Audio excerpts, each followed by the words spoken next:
Oh no, you should be a weatherman, because once again you've predicted wrongly. It's not a beautiful day at all, is it, Stephen? That was you two, XFM 104.9. Ricky Gervais, Steve Merchant, Claire Sturgis. Claire Sturgis in for Karl Pilkington. Karl Pilkington is on holiday as we speak. Where has he got? Mauritius, was it? Madeira. I think with his girlfriend's parents.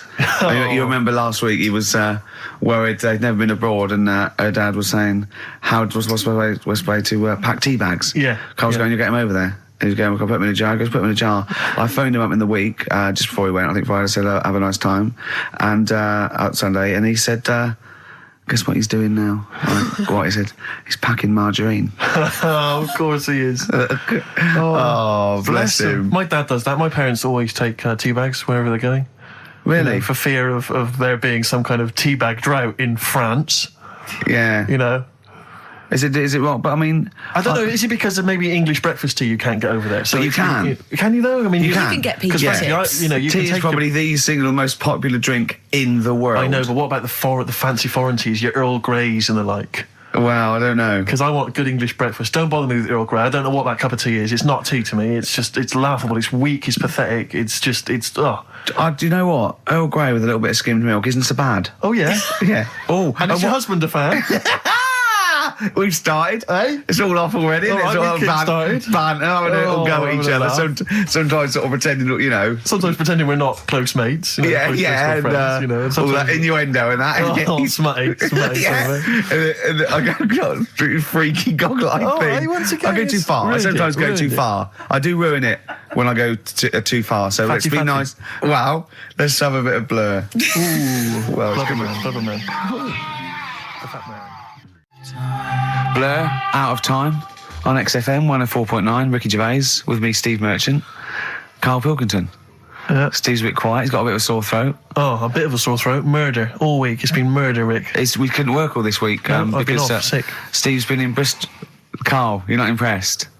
It's just, I don't understand why having a sore throat sort of... Oh, he's done you. Right, what if the sore throat was so painful it was like you've got broken glass and razor blades in your throat?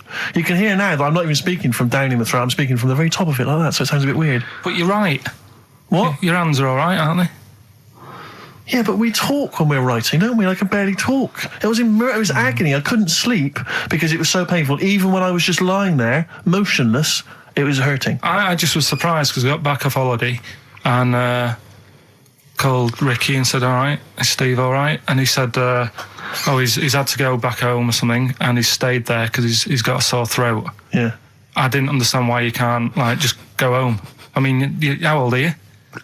What? I don't understand why you've got to be at your mum and dad's when you're feeling a bit ill. I happened to be at my mum and dad's, now I'm talking like you, when this sore throat really kicked in. So I thought I may as well stay and get a bit of the creature comforts of home. Do you know what I pictured though when he told me? See, my parents aren't like yours, Karl. Your father would have popped down to the phone box and maybe looked to see if there were any kind of throat lozenges. Strepsils. Yeah. Whereas my mum phones at the doctor first thing she can. I'm straight down there with my dad. They're snapping into action. They're trying to sort me out. It's a bit like that Ronnie Corbett thing, isn't it? Sorry. That sorry thing. You're right, Karl. Yes, you're absolutely right. It's just like that. Oh, no, dear. it's just because you just went on holiday with your parents. Well, not with mine. No, with right. Suzanne's, and it won't be happening again. So, we'll have more about that a little bit later. Luckily we came in a few times, didn't we? We've been here since about 11:30, haven't we? Yeah, sorting stuff out. Doing a show. What, have you been squeezing his head, or? No, that's strictly between the hours of 1 and 3. We established that, okay. And I've kept the rules, haven't I? I did practice the grip in the week, didn't I? Yeah, just to see what method he was going to use today. Yeah. I came in, I did my back on Tuesday. I was sparring and I pulled my back and I was in agony, and I got an emergency chiropractor out and sorted it out, and I was on painkillers and I couldn't walk the next day, but I still came in and did a voiceover that was booked at 4:30, didn't I? I got Johnny to walk me in because I couldn't sit down, so I couldn't take a cab, but I could be upright, and I had to got him to walk me in because I was scared someone was going to bump into me, and I did the voiceover. That's still the case, isn't it? Yeah, but right, I got back off holiday on the Tuesday, right? First day back was going to be on the Wednesday, right? So I thought, well, I'll take it easy, because you do that, don't you, when you've been on holiday? The first day you just want to sort of... I don't, I'm straight back into it. Well, yeah, but it's nice to, do you know what I mean? Yeah. Just sort of look at your emails, go through all them, work out what people need and stuff. Sure. Doss around, yeah, sure. So I thought, I'll take it easy. As soon as I got in, I was told that Ricky had been booked in to do a voiceover. And I thought, can't handle that. Do you know what I mean? On the first day, him coming in annoying me, probably trying to get a week's worth of head squeezing in. So I called him up and he said, I might not come in because I've got a bad back. I thought, well, that's all right, right? Then you just turned up, didn't you? He said, I managed to get in a cab. Yeah, Jolly walked me in, and that's what, yeah. And he did the stuff, which I haven't got it here at the moment, but I'll find it on the system and I'll play you what he did. That he's been paid to do as well. It's all right. Yeah, well, it's not all right. I had to pretend it was all right when I played it to all my bosses to try and look, let's play that a little bit later. But now, as we're all back together, Steve, would you say the boys are back in town? Yeah, brilliant. Biting Bottles, Richard Ashcroft on XFM 104.9. I'm Ricky Gervais, with me, Steve Merchant and Karl Pilkington. Now, listen up, right? It's the Sony Awards this Thursday. Now, for those who don't know, the Sony Awards are like the Oscars for radio presenters and producers and everything, right? So, and as you know, me and Steve, we love to win. We want to win this one. This is the last time the panel will be listening, so I want a good, clean, tight show, okay. Right? So no swearing, joking aside, no swearing, nothing controversial and nothing in bad taste, all right? Good luck out there. Aren't we a little bit buggered then? Well, yeah. So, all right, Karl? Yeah, that's all right. It's just when you say things like, make it a good one. Sometimes it sort of puts a bit of pressure on and things slip out that you shouldn't say and stuff like that. Do you know what I mean? Have you ever had that? What, when you can't? It's like, I'll tell you one story, right? I'll tell you a couple, actually. That one's just come to mind right now, right? There was a fella who my dad was going to meet. I don't know if I told you this before, right? But I have told you, when it was a party and everyone was saying, Dave's coming, he looks like Ken Dodd, but don't say anything. Have I told you? yeah, go on, what is it again? And everyone's like, right, and my dad's like, I've never met him, I wonder if he does look like Ken Dodd. And everyone's saying, yeah, but don't say anything. Yeah. Because you'll accidentally, say it. And you're unbunctious. You might go, you're unbunctious to meet you. So the thing is, when this fella turns up, he did look like Ken. My dad couldn't believe it. First thing he said, nice to meet you, Ken. Oh, no. His name's Dave. And that's the sort of thing. There was another one, right? At a station that I worked at in Manchester, right? There was this girl who worked in the newsroom, right? And she had a plastic arm, right? Right. And this presenter, nice bloke, he didn't, he's not out to hurt anyone, went up to her, sat down, was chatting for a bit, touched the arm, said, what lovely skin you've got. What did she say? I think, she's probably used to it, so she wasn't bothered. And then, right, this is brilliant. This is a sort of gaff he made on air, right? And like I say, he's a nice bloke, so he meant nothing by it, right? But he does this competition on the air, gets a caller on, right? And he's talking to the woman saying, thanks for calling in and to play, I don't know, what have I got in my pocket or whatever they used to play on the show, right? And talking to the woman, in the background there's this noise, right? Like, like that, right? So he's talking and he goes, have you got a pet parrot? She said, no, it's my Down syndrome kid. Oh, dear. Oh. The thing is, awards don't matter. No, I don't think so. Play record? I don't think so. So we're not out to offend or annoy.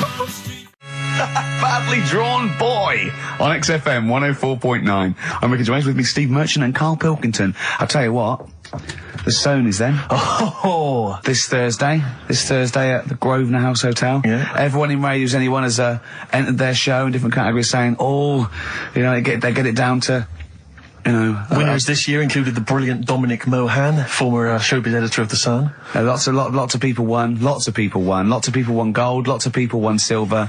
Lots of people won bronze. We didn't get a sausage. Nothing. This show was deemed not worthy of anything. I mean, not a look in. The panel looked at it and said, well, no, definitely not radio. Didn't get a vote. See, that annoys me on so many levels. Let me tell you one, right? I've never complained about losing an award, okay, ever. Yeah, mainly in TV. I know we've won a lot, but we've been beaten by Peter Kay. Good luck to him. He's brilliant. Beaten by Phoenix Nights, the sitcom. A lot of people like that more than the Oscars, vice versa, right? No qualms. But the shoddy shite that I heard that night beating us, I was furious. I don't understand. There's people regional. It sounds like hospital radio, right? I mean, I shouldn't even be on XFM. I thought, it's beneath me. Yeah. And I thought, well, I'll give them a hand, right? Let's show them. And I want to know who the panel was as well. I do not believe it. How can they I was looking back over some of the shows, right, before I go to Carl, and I've just done a little excerpt of, a trailer of what we do, what we're about, and I don't know how the panel could overlook this. Play a bit, Carl, please. Shaking her muff, minge and tits around does not make her a hoe, then what does? These kids at school with big heads. Carl, what are you talking about? Shut! Oh, my name is Holy Fuck. Right, there's this monkey that was on a train station. Right. What if you mean cock to mean penis? It was my Down syndrome son. Oh, chimpanzee, that monkey news. So we've still got monkey news coming up. You're an idiot! You know what I mean? That's, to me, quality broadcasting. I don't know how they can say that isn't worthy. That's what we sent in to the Sony people. They listened to that. How they didn't think that was dynamite stuff.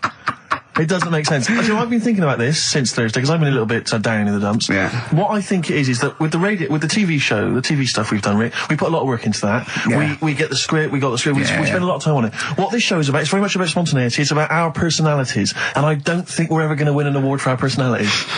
I think that's where we're going. Do you know wrong. what I think? I think that when we're together, with the auteurs of The Office and, and we're strong on it, and we're just two where we write it, we direct it, we cast it, we even worry about the font and stuff on the, we do everything. There's a weak link in our midst, I think. On the radio show? Yeah. Right, well, I'm just trying to think what the common factor is, because on the award-winning TV show, it's Bliss You and I. Yeah, I don't know. Well, I'll tell you what, can we play a record and let me think about this, because there must be something. There's got to be a factor. That isn't in The Office that's in this, that means that The Office is award-winning, and this is a pile of shite. Blur and Out of Time. They're joking, there's 2 hours to go. On XFM 104.9, I'm Ricky Gervais, with me Steve Merchant and Karl Pilkington. A new leaf, bit of a blow at the Sonys. Not like that. I mean, we were taken aback. Speak for yourself. Yeah. We've got guests. Jonathan Ross won, and he has guests, so we're going to have guests in. One of which is sort of a tie-in. He's going to explain himself. It's Dr. Neil Fox. Popped in for a chat. It's a pre-record. We've got that. Although live in the second hour, we're going to have a chat to the girls from Tattoo, who are upstairs at the moment in Capitol, and they're going to pop down and have a little chat with us. So we're really trying to, make this more of an interactive show. Mm-hmm. We don't know yet whether we're going to give up or not. It depends how this show goes. Yeah, look forward to that. But we got some great. We went down to the big library, so we don't have to rely on 4 non-blondes and the the 2 jam tracks that are up here. We went down to the big library, and we've got some great tracks, Steve, haven't we? We've got some classics. Should we play one now? Well, before that, I just remember that some of the criticism we received, I think, was that we're perhaps not taking into consideration the listeners. A lot of radio shows, they cater very much to the community, to the area which they're broadcasting. They interact with the listenership. Where's the fun in that? I agree. Well, for me, really. I'd just like to justify why we don't tend to correspond or interact with the listeners. Here's a typical email from Vicky, aged 25. She asks, do you ski? Rick, that's her question. No, I do you ski, yes or no? No, I don't. No, you don't. Right, there you are. Thanks, Vic. Brilliant. Keep those coming in. See, he's turned him against us, Carl. What do you think, Carl? What do you think of Steve's attitude there? It's alright. More insight like that coming later.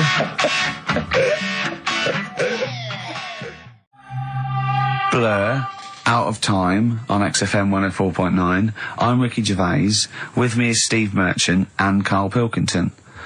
I really like that Blur track. I think it's the best thing they've ever done. Blimey. So strong words. They can quote me on that if they want. Oh, yes. On their, sure on they'll their, rush to. on their, on you their know, one of their posters. albums. Yeah. If they wanted. Well, listen. You're lucky I'm here, Steve. Okay. Right? You can see, you know something's happened. I've done my back in again. Right. I've got a special chair in here. I'm in agony, and I'm on the strongest painkillers I can get. Right? Okay. I feel a bit. Karl, I had to call Karl up today and say, look, I don't know if I can make it in. Can you come and get me? He came over to my house. We got in a cab and he got me here. Right. While he was round my house, Jane showed him sort of camcorder footage of how I actually did it. Of how you hurt your back? And I wanted Karl to tell you, because I was actually worried that if I didn't turn up, what you'd say to me. Yes. What was I doing, Karl? Right, so I get round to his place, right? Says, right, hit play on the video, right? Have you ever seen a gorilla having a fight? I think I have, yeah. It was like that. Him and his mate round at his place last night decided to sort of have a bit of a wrestle. Yes. It went on. I mean, how much footage? Honestly, it was like a scene from Women in Love. Yeah. We'd done about 5 fights. We had to stop at one point because his arm was bleeding. You'd had about 5 fights? Yeah, well, we were wrestling. We were doing wrestling, right, in the just behind in the lounge? Yeah. Well, we were on our knees and then sort of like doing, you know, and I kept winning with an arm lock. Right? Yeah. And then the last time he sort of threw me and I went on my back and my back was done. And I was, you know, it was Ian Morris. Yes. It was, you know. Yeah, isn't he the commissioning editor of comedy at Channel 4? yeah. And the funny thing was that we'd had lots and lots of wine, and we went. You surprised me. Yeah, right. And we went, come on. I'm gonna film this. And the time we filmed, I said, film this, and Jen went, oh, right. And I took my shirt off. So I'm there, and you can just hear slapping. Oh, why? Can I just ask though? I mean, it's a Friday night. You know, you have a couple of drinks, you know, some intellectual conversation. Yeah. How does it get round to? Do you fancy wrestling me? Well, and having it filmed. Well, he was on the couch, but I kept sticking my socks in his face to annoy him. Right. Yeah. And then he hit me on the shin, and I got sharp shins, and it hurt. And I was going, I'm going to smack your face, and he's done kickboxing. And it's that thing like, you sort of joke, and I go, come on then. Yeah. And you start, have you ever seen the thing when Jack Osborne fights that skater dude? No. On the Osborne? I was very much the Jack Osborne figure. Right, yeah, the fat bloke who died just come out of rehab. I'll tell you what it was like, Steve. Have you ever seen, like, the David Attenborough stuff? Where, like, a tiger will be ripping a deer's head off, and you think, why doesn't the camera crew stop it? Yeah. You sort of watch, you're thinking, why was Jane Why just is letting she not this happen? stepping in and intervening? Yeah. And the thing is, she said, right, you've seen enough, haven't you, and stopped it, so I don't know how much footage you got. It wasn't much. But because your lounge is not huge, and there's not much space between the back of the sofa and the table. It doesn't need enough. It was just a pin or a submission, so it was all over with like one of us throwing the other one on the back, arm And locked. how does it, I mean, how do you start with a wrestling match? Are you both stood up, or you all... No, on your knees, and you sort of like go together like ratting seals. Yeah. Oh dear. Like a giant walrus. It's not gay. Play a record. Could we put that online? Could we get that on the web? That I would love to see. Better Rod Stewart? Yeah. Just because. Jane's Addiction are back then. Yeah, excellent. And so are we. Indeed. Alright, I'm Ricky Gervais, with me Steve Merchant and Karl Pilkington pressing the buttons on XFM 104.9. Well, I'm looking forward to today.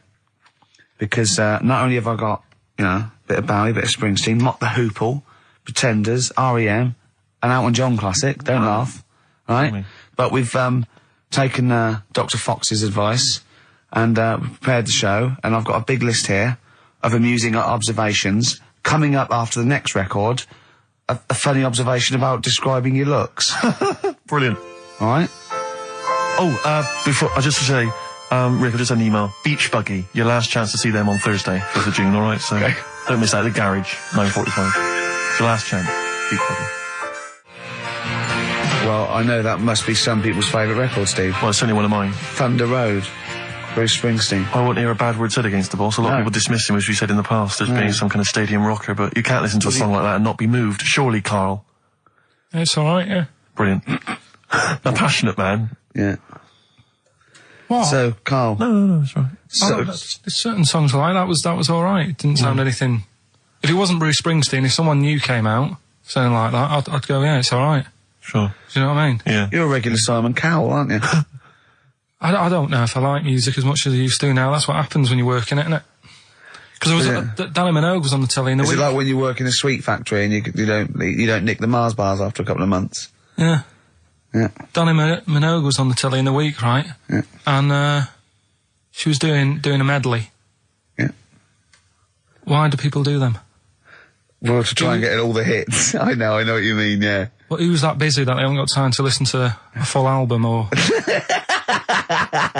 Well, it was it's like a meal in pill form. Yeah. Well, I like most of Danny Minogue's hits, but I don't like the whole song. Yeah, exactly. So if you want to just like pop the best bits down, 30 seconds, put them all together, yeah. Well, I've got a Stars on 45 record from the 70s. Do you remember those? Yeah. Stars on 45. But it's that, like you say, I mean, this one had it would be a snatch of Stevie Wonder, followed by the MASH theme, followed by Layla, just the intro. It was sort of, it's not music, it's just...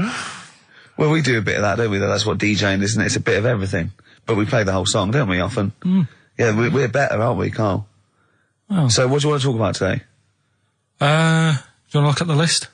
Yeah, well, it's got describe looks. That's our list. So this is a very amusing sort of link about describing your looks. I don't know. What's this? I don't remember this. No, I just was thinking like, everyone's got an idea in their head, right? Of what Well.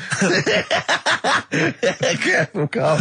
Don't open yourself up to criticism. Go on, yeah. Everyone's got an idea. Do you know what I mean? Everyone's got an idea of what they look like and stuff. If someone wanted to know what I look like, or what Ricky looked like, or what you look like, Steve, if that... Yeah. What would you use to describe yourself? Do you know what I mean? Words. Not really. I don't understand. What do you mean? Well, like... Someone who doesn't know us, we've got to describe, and what's the game to hopefully get some sort of interpersonal language going, so you know they've got the same image as you, to a certain extent. I'm just thinking, if I was to meet Steve in a restaurant, yeah, right, nothing untoward going on. We're just hanging out. No, just having a chat, just having a normal night out. Yeah. Who's paying? Because I mean, is it expensive? Go Dutch. I mean, right. So, I say to you, I'll see you at 8, right, in this restaurant. I'll turn up at the door. It's a bit of a posh place, right? So he's Steve Merchant in, and the waiter sort of goes, I don't know. What does he look like, right? And where's he from? Just a little French fella. Oh yeah. And what does he look like? So the thing I'd pick up on first, tall lad. Tall, yeah. And then he goes, we got lots of tall people in, right? And I go, big eyes. Big eyes. Yeah. And then he'd go, yeah, he's over there. I'll be honest with you. I mean, you can have dinner and you can buy me dinner. I'm not sure you're going to get anywhere with me. If you're slagging me off. No, I'm not slagging you off, though. That's what I'm saying. Yeah. I'm just using what comes to mind when can I just... Tall and big eyes. Can I assume that they know, like... Could I say, like, easiest for me I'd say, looks like Reg Varney from On the Buses. Would they understand that? Can I use sort of, like... references. He's 30 odd, this waiter, so he'll... Yeah, so I go, right. Oh yes, it's Reg Varney is sitting over there. Yeah. So he went German towards the end. See, I describe you more, Rick, I think, as... I would imagine, I'd say, have you ever seen that Johnny Vegas on the telly? Yeah. Imagine he was inflatable and he just let out a little bit of air. All right, well at least that's nice. What Ricky would look like. As opposed to like, pumping harder. Yeah. Okay, well describe... Carl I'd describe as, those little red monkeys that you see on wildlife programs, they're in the trees and they scream when they see a leopard or something. I think so. Shave that. Just shave one of those little red monkeys and put some sort of, old sort of Manchester gear on it, maybe. Yeah, you know what I mean? Yeah. An anorak and some baggy jeans. I'd like to see how the waiter would react to that. He's got a picture of a monkey, then he's got a picture he's shaved. So he's got no hair, then dressed like some kind of Manx scally. There go, he's over there. Yeah, he's over there, Carl's over there. That's what I do. Brilliant. So, now coming up the verve, after that, an amusing link about gay handkerchiefs. Oh, really? I'm looking forward to this. The darkness growing on me on XFM 104.9. Oh, it's all going well already, isn't it? Microphones fell apart. Carl's shouting because he got headphones on. His music's turned up too loud. Canfield level. God, it got pre-out. Look at him giggling. Look at him. Look at him laughing. That's so funny because I got a letter here from who was it from? Mike Heel, who sent me a little picture of a little Japanese fella from a film who said looks like me, and he does a little bit. But he says, please can you make Carl laugh? I've never heard him utter as much as a snigger, and I'm worried he may have a genetic disorder. Well, I mean, he has got a genetic disorder, obviously. But, he was giggling then. I hope, people heard you then. Look at his little face. It was a joy. I love the things that make him happy. But I love the fact just before the microphone came up and just before the record finished, he had his headphones on, the music was too loud and he was just shouting, Bauhaus is not working! Bauhaus is not working! I have to play something else! I went and found Ziggy Stardust by Bauhaus. They said, why isn't it working? Look at him giggling! Look, he's lost it! Is he going away? Are you on drugs, Carl? What have you done? He's tickled. Look at his little... He looks like one of those shaved monkeys. Look at his little... Oh my God, I've never seen a forehead glow. I know, it's extraordinary. Oh. And he's got that red shirt on as well, so the whole of him is just a big glowing... Carl, what are you trying? What are you putting in? I'm going to see if I can get this to work. Go on then. Hang on. Brilliant radio. I hope Dr. Fox is listening because I think he's eating his words right now, Steve. Right, I think I've done it. Well done. That's excellent. Right, what Let's play Bauhaus now and let's try and compose ourselves. This is Ziggy Stardust by Bauhaus. Well, there's the darkness. They believe in a thing called love. Carl, do you? This is XFM 104.9. That is my favourite band at the moment. You love them? I absolutely love them. I think they're funny. I think they're straight down the line with a little bit of tongue-in-cheek. Oh, brilliant. Did you see them on Jules Holland last night? I didn't, sadly, no. Brilliant. Were they good? Yeah, absolutely jumped. Oh, I mean, Jules didn't know what to do. was he playing some Boogie Woogie? They wouldn't let him play Boogie Woogie over their song. That's what I mean. That's why he stayed back. But I can't imagine it was very good. Then. He shook the. I'm surprised you say they were good. Jules wasn't thinking. I mean, I thought. Hold on, this is missing something. Yeah. This is missing someone from Squeeze vamping over them. Exactly. But they did well without him. Extraordinary. Yeah. Well, here we are. Then we're back. XFM 104.9. Carl had to leave early last week, but you stay to the end this week, mate? Or yeah. Yeah. You don't need another holiday. Oh, he started already. I mean, Steve's made you look like a bit of a twat already, and it's only 1:05. But the only reason you don't go on holiday is because you have to spend money. Oh, and he's gone straight back. Well, He's gone straight back. I can't come back to that. Oh, it's just dynamite. It's just absolute. That was searing. The last holiday Steve had, he sort of found a third world country so he could live like a king for a week. It was Cuba, wasn't it? Going to Cuba, amazing. You can almost rule the place. If it weren't for Castro, I'd have been in charge. Kind of cash I was flashing around. I mean, they'll do anything for $1 over there. It's extraordinary, literally. I mean, it's amazing. Yeah. Oh, definitely. And I went to Kenya before that. So he thought, and the prostitute said no. You were going. Yeah, well, it was $2. I mean, I'm not made of money. Do you have a good holiday, Carl? Yeah, it was all right. It's all right. Went down to Cornwall. Now you're going to the monkey some odd sanctuary. people down there, Steve. Well, don't look at me. I'm not from Cornwall. Well, you're from that sort of area. Well, not really, but never Genetically, he means. Right. They're weird. Well, you must have slotted right in. What are they weird? What do they look like? Just all sort of odd people. A lot of old people, but not just old, sort of messed up old. What do you mean messed up old? You can't just say that. There's. There was a woman with a funny neck. Okay, in what way was it funny? Why did she have a funny neck? If you were writing an essay, you wouldn't say there was this woman with a funny neck. How would you describe it? She sort of had her head, like, pointed down all the time. Like that. Don't do it, it's his radio. No, but just for you, I do like that. Walking about like that. Yeah, okay, right. So, brilliant. I don't know. I was saying to Suzanne, what happened, you know. What do you think? Because Suzanne knows everything. That's the good thing about her being with you. You just ask her, what happened to her? And Suzanne goes, Carl, I don't know. Yeah. I haven't been here before. Suzanne, your girlfriend, or mummy as you call her. Oh, sparks are flying. Yeah. I got a little bit of chocolate. Can you just lick a tissue and wipe it off? Oh. Well, she said it might have been like, because back in the olden days, they carried stuff on the... The olden days? What do you mean the olden days? This woman was probably, what, 50? No, she looked about 70. Yeah. But like I do on Cheeky Freak of the Week, right? I always turn it round and we get, like, something good out of it. Something positive, yeah. I said to Suzanne, I bet she finds a lot of money. Yeah! Always staring at the ground, yeah. Oh, so dear. It was always good. So, maybe she just had new shoes and she was admiring them. Yeah. Did you think of that? Before you point the finger and judge? Or a necklace was too heavy. Exactly. So, you're back refreshed. So, What have we got for this week? Have we sort of, because we didn't meet last night, which we usually meet I called you and said it'd be good if we could, I wasn't getting back into London. Well, I was up for it. I was up for it. 7:30, but but we all need to be there. It's not just me and you being there. Yeah, so... Yeah. No, you're right. I mean, you're absolutely right that I wasn't there yet because I wasn't willing to just be governed by your particular schedule. You want to jet back in from another of your holidays. It wasn't a holiday. 8 o'clock. Wasn't a holiday. What do you mean? What do you mean it wasn't a holiday? What was it? It was a treat, wasn't it, for my mum and dad? So it wasn't a holiday. So you didn't enjoy the 5 days off? You'd rather have been here moaning 8 hours a day? 7 hours a day. You see, we said last week that you're always whinging. Here you are whinging now. And you're saying it's not even a holiday. You're saying it's not even a holiday. What was it then? Would like a nurse who take sick children to Florida, would they say having a great holiday? Sorry, what particular ailment did your parents have for the week that they had to fly in Karl Pilkington, MD? Yeah. What are you talking about? Well, all right, it was a holiday. Well then. Good. Now some honesty, now some truth. So you came back from your holiday, you wanted to start back to work straight away, Steve couldn't be bothered to meet. Is that what you're saying? That's what I'm saying. So we've got nothing prepared for this? Well, you can rely on Rockbusters. Right, that's coming We've got nothing. Monkey News. Even though you were away, you were still working? Still doing stuff. Did you go to the Monkey Sanctuary? I'll tell you about that. Tell us about it. Play a record. All right. Do you want Smashing Pumpkins? Smashing Pumpkins. I thought an old classic from them, Cherub Rock. Yeah.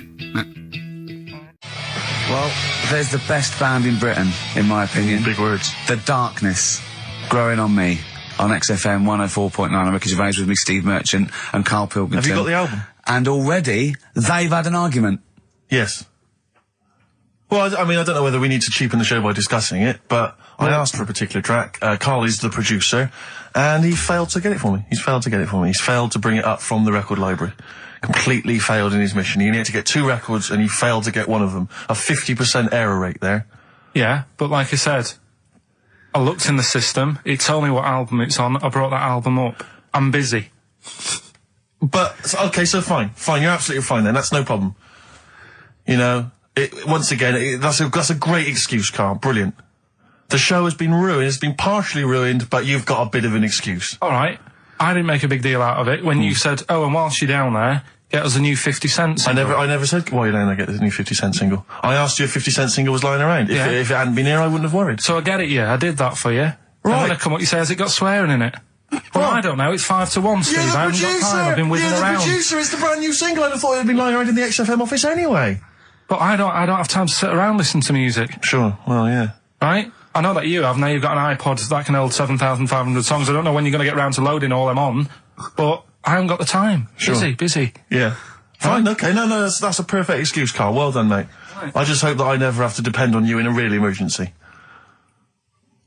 I had a bit of bad luck as well. I wanted to play REM, and maybe the listener can help me here. Can you email in ricky.gervais@xfm.co.uk if you know what song I'm thinking of? It's an REM song. I think it's on the album of the last one before. And he says Mulholland Drive and I'm Steve McQueen. That's all I know. I'm sorry, I can't think of the title, so I need the title to look it up, if you know what I mean. I can't put in like that. I can't put in Mulholland Drive. The system goes, what are you talking about? So I need the actual title of the song to look up to find it down in the library. Oh, well, I'd go down yourself if you're going to go down to the library and get that.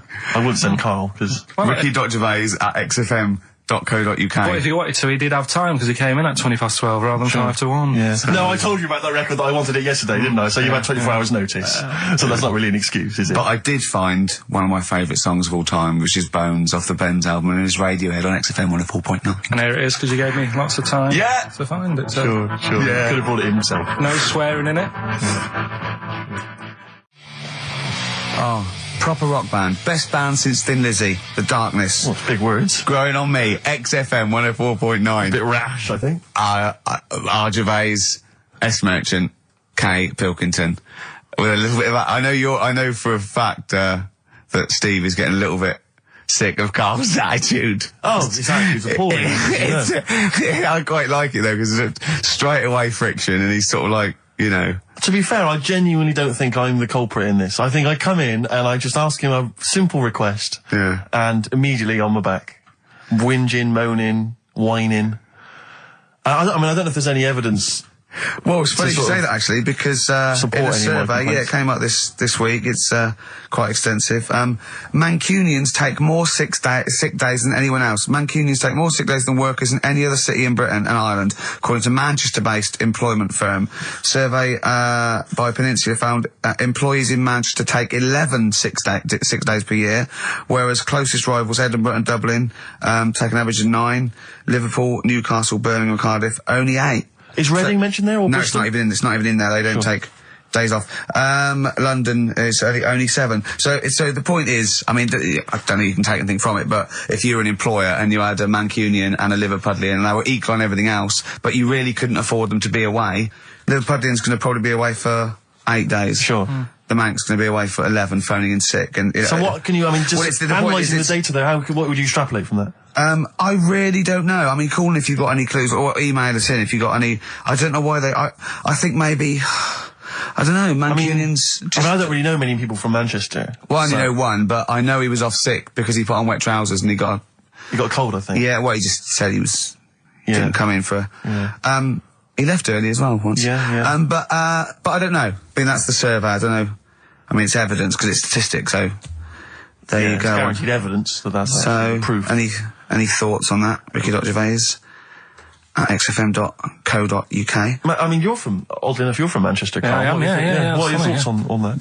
On what, sorry? On the survey. Wasn't really listening. Sure. Well, Mancunians take off more sick days. They call in sick. I mean, presumably spuriously. Yeah. I mean, because they've got the same body. They're biologically the same, so... they're obviously making up their life. Yeah, some of the days. Maybe they're just the 3 extra they're making up. Yeah, they're moaning. Probably because we work a lot harder than the others, so we're tired, so you're sick, so you need time off. Probably. Seems unlikely. I mean, the Scousers, to be honest, take them on, let them work in your office. But you know how many computers are going to go missing? Right, that... So offensive. Is offensive. Right. This is a survey that proved. You just made that up. You just carried on the myth that Liverpudlians thieve. Now that's not true. That is not true. Well, it's not. Well, some of them do. There's been no survey that you're more likely to thieve if you're from Liverpool than if you're in Manchester. So that hasn't been proven yet.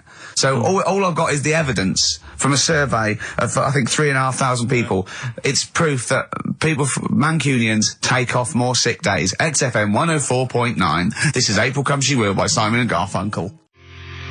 Okay, let's have a great show, everyone. Oh, yeah, good luck. Good luck.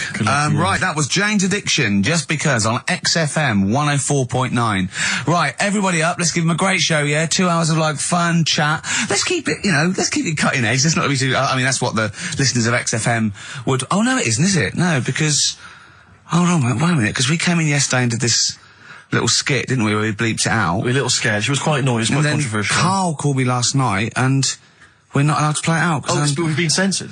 Yeah. Interesting. Yeah. So it's a cutting-edge alternative station. Wants to push the boundaries. Wants to be thought of as rock and roll, a bit punk rock. Yeah.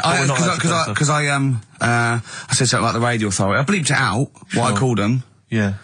But couldn't do it. Done it before. Censored. Couldn't do it. Censored. Carl agrees though. What's your thoughts, Carl? You agree with that? Yeah, I agree. Yeah. Why? Well, what's the point?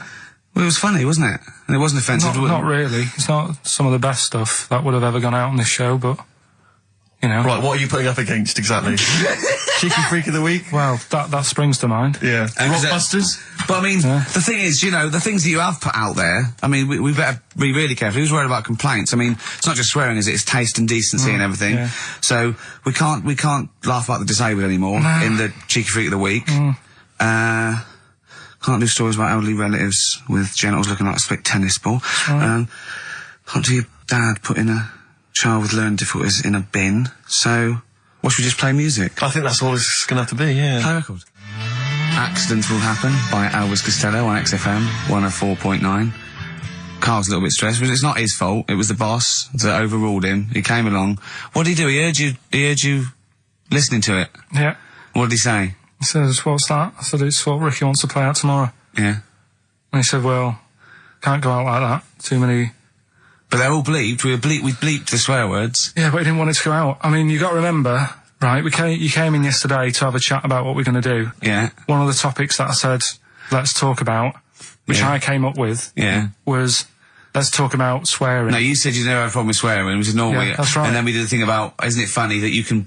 The thing about you can bleep a swear word by taking out the vowel. So we were going, so it's the vowel that's offensive, and we did a little sketch around that, and then ended, you know, and he wanted to completely obliterate the word in the end, didn't want to put the thing in that we said about the radio authority, which I think it was valid and wouldn't have got a comcomplaint. Yeah, but at the end of the day, he's the boss, and what he says goes, doesn't it? Sure. So, yeah, I was just going to say, right. But what you got to remember is what he also said is if you want to pay the 70 grand fine, then go ahead and do it, Steve. There wouldn't be a 70 grand fine there, would there? Well, you don't know what it'd be. But will you pay it? Will you pay for my mortgage? Will you pay for his mortgage? Will you feed his kids? He wouldn't be fired. What do you mean? Well, I tell you what, if it's not a fine, we'd lose the licence, then we'd all be fired. Right. When you're sat Do you at home. seriously think you'd lose the licence for that sketch? Well, does he really seriously think you'd lose the licence for it? It is not the worst thing we've ever put out or done or ever will do. Yeah, but it's the fact that he said don't put it out, and you're like, you know, throwing your toys out the pram. I want to say it. How old are you? But you still want to put swearing out. It's a discussion about the radio authority and the way people are interested. Yeah, but leave it. Let's Don't move get on. Annoyed. Yeah, but I'm annoyed because you've been at it since about 12:30. I know. Well, I like to get in early to plan the show. Yeah, but there's been no planning. So, to be honest, I'd turn off today, anyone listening, because there's nothing.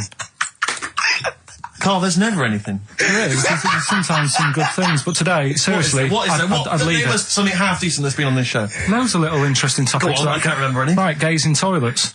Yeah. Not particularly interesting. Fascinating to you, perhaps. Right, well, I'd prefer to hear that than just a load of swear words. Well, we wouldn't have heard any swear words. We'd have heard some bleeping. Right then, so that's entertaining, isn't it? Load of bleeps. It's just because you don't want to stand up to your boss or say anything. Don't get annoyed with us. I'd stand up to her if I agree with what I'm arguing about, but I'm not falling out with him over some crappy thing you want to play out. Don't say crappy. Well, it doesn't matter, because I'm not here next week, I tell you that. I've canned this in. Don't say so crappy. if Andrew is listening, don't someone else say can be here next crappy. week. Play a record. We apologise for the word crap. That's out of order, we should be. Tom Petty and the Heartbreakers, Breakdown, and that's for Karl's behaviour last week. Karl, you seem to be a little bit happier. Last week, I mean, we were worried about you. You sort of slipped into some sort of like weird depression. You played placebo twice, so you weren't concentrating. I know you're going to say that me and Steve were annoying you, but, you know, that's an easy excuse. I mean, I think the listener can make up their own minds.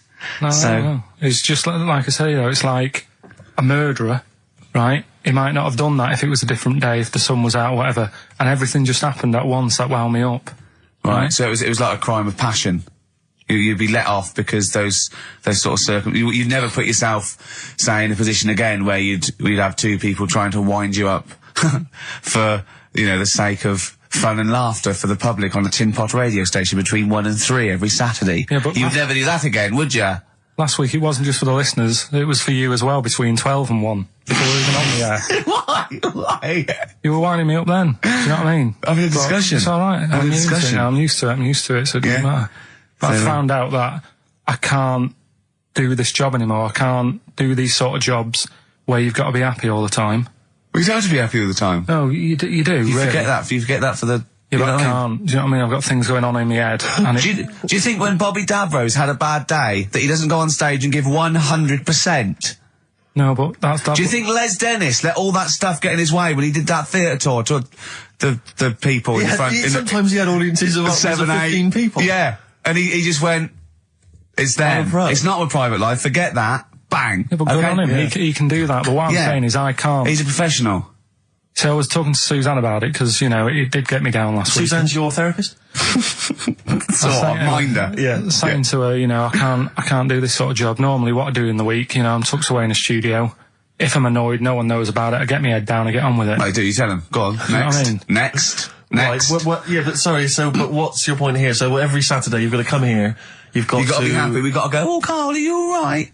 Oh, you're right, your hair looks nice. No, but you know what I mean? That's the first time, innit? Normally people listening go, he's a happy fella, do you know what I mean? They never think you're a happy fella, Karl. Well. They've never heard you laugh. No one has ever... seriously, we get emails all the time, no one's ever heard you laugh.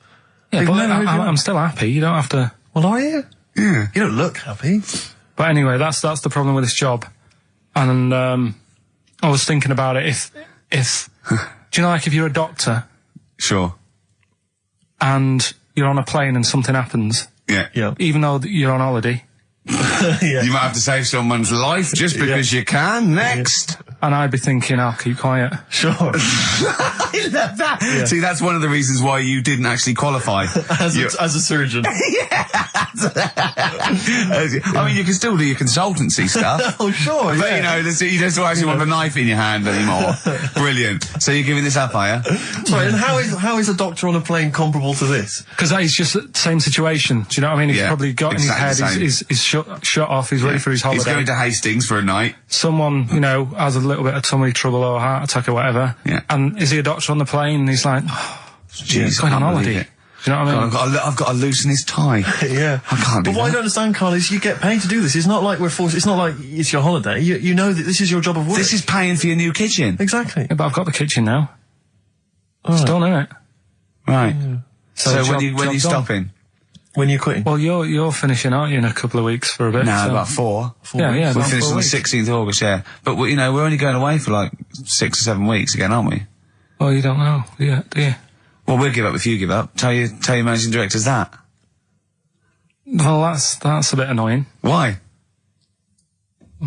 Because you've just passed the buck, haven't you? I haven't passed the buck. This is 3-way. You know, you get your name in heat. You're in the title now. It's Ricky Gervais, Steve Merchant, and Karl Pilkington. And now you want to go, I don't want to do it anymore. Carl, think about it. I don't know whether you've noticed, but we don't provide anything on this show. So if you leave, we have to go. Well, let's put a song on. Now just think, don't be so selfish. Don't be so selfish. We need you. We've got nothing. Think of the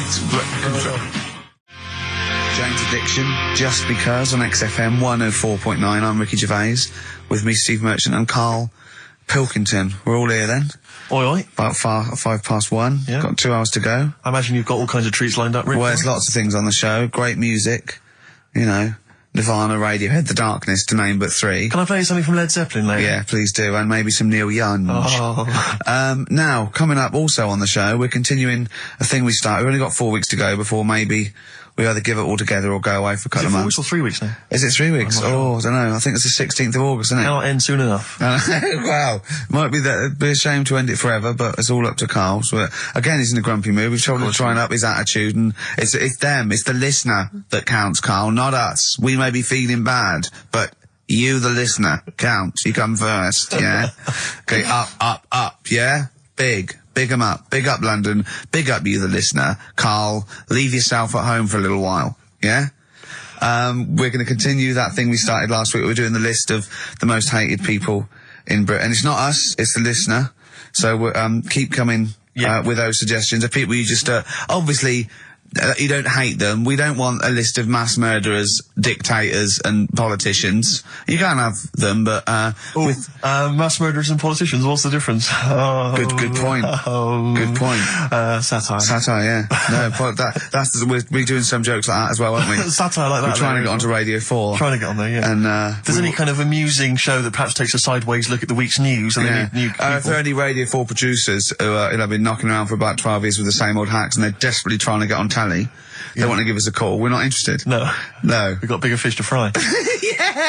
So if people that you hate, minor celebrities, people on TV, pop stars you don't like, email in ricky.gervais@xfm.co.uk. And I'll tell you what, then we'll do like the Channel 4 do. Then we'll give you the sort of list of the top 10 at the end, and you can vote within that top 10. I'll tell you the ones out in front of. Could we wire up some kind of premium rate phone line so that we make a fortune? We can't afford it, but when you email in, if you could also maybe send us a lottery ticket, then, you know, we make something out of this. The ones in the lead, I'll do in no particular order, but these are the ones way out in front at the moment. It's Chris Moyles, Robbie Williams, Chris Tarrant, Davina McCall. Interesting. I'm sort of surprised at, but I know that it's probably just I think she's just been on TV too much lately. Yeah, that T-shirt annoys me. Big Mother. Sure. That annoys me. We don't care. We don't care whether you're pregnant or not. Loads of people have children. Yeah. I don't care. Get on with it. And Dominic Mohan. So there's but think of your own. There's a lot of people just coming up behind there, though. Graham Norton. He's just approaching from behind. Oh, that's the sort of stuff. It's sort of like we've done satire, we've done innuendo. I mean, he's the king of the double entendre. Well, he's the king of the single entendre, but we can double it up if you want. If anyone... 104.9, this is the sort of things we're available. Go on. I'm loving this. This is going to be good. I'm loving what's coming next. What? If any of the producers of Carry On London are listening and they need some new talent to write some smutty innuendo, I think we're your men. Yeah. Anyway. Karl, you better press the knob, right, to start the record. Spunk. Smutty. Kings of Leon, Molly's Chambers on XFM 104.9. Thanks to Lauren Laverne there for the last few hours. Coming up, we have got some great music, Steve. We've got Kings of Leon, as you heard. We've got Albo, we've got The Darks, we've got Coldplay, Coral, Rolling Stones, we've got some Springsteen, The Smiths. Do you know what I mean? Do you need any more? And with all that, we've still got Pete Skinner with his wacky weather report. Excellent, good old Pete. Hey? Nice to have him back. Good news, Steve. Got some here brought in. It's just a normal soup. It's Rooster's Pride. What flavour soup's that, Steve? Oh, I know you brought that. And it's all it's a genuine article, and it's cock soup. Can I have a close look at that? Maybe there's some more humour I can draw. What, you want a closer look at my cock soup? Just a cock soup. Let me just. It says here delicious, appetizing. 3 to 4 servings. Because you know what I'm thinking of when you're talking about the soup. I'm thinking of innuendo. I'm just thinking of a man's cock. Penises, yeah. Let me just say. It's the darkness. Use Rooster's Pride cock soup as a snack with crackers or toast. Still thinking of a normal knob. An appetizer, again, or a soup base. That doesn't really work as an Indian. No, that's disappointing. We'll work on that, though. The darkness growing on me on XFM 104.9. Going well, isn't it? I've enjoyed it so far. It's been a bit naughty and everything. Yeah, a bit like, smart. Nothing wrong with that. No. Carl. All right. Having a good day? Not bad.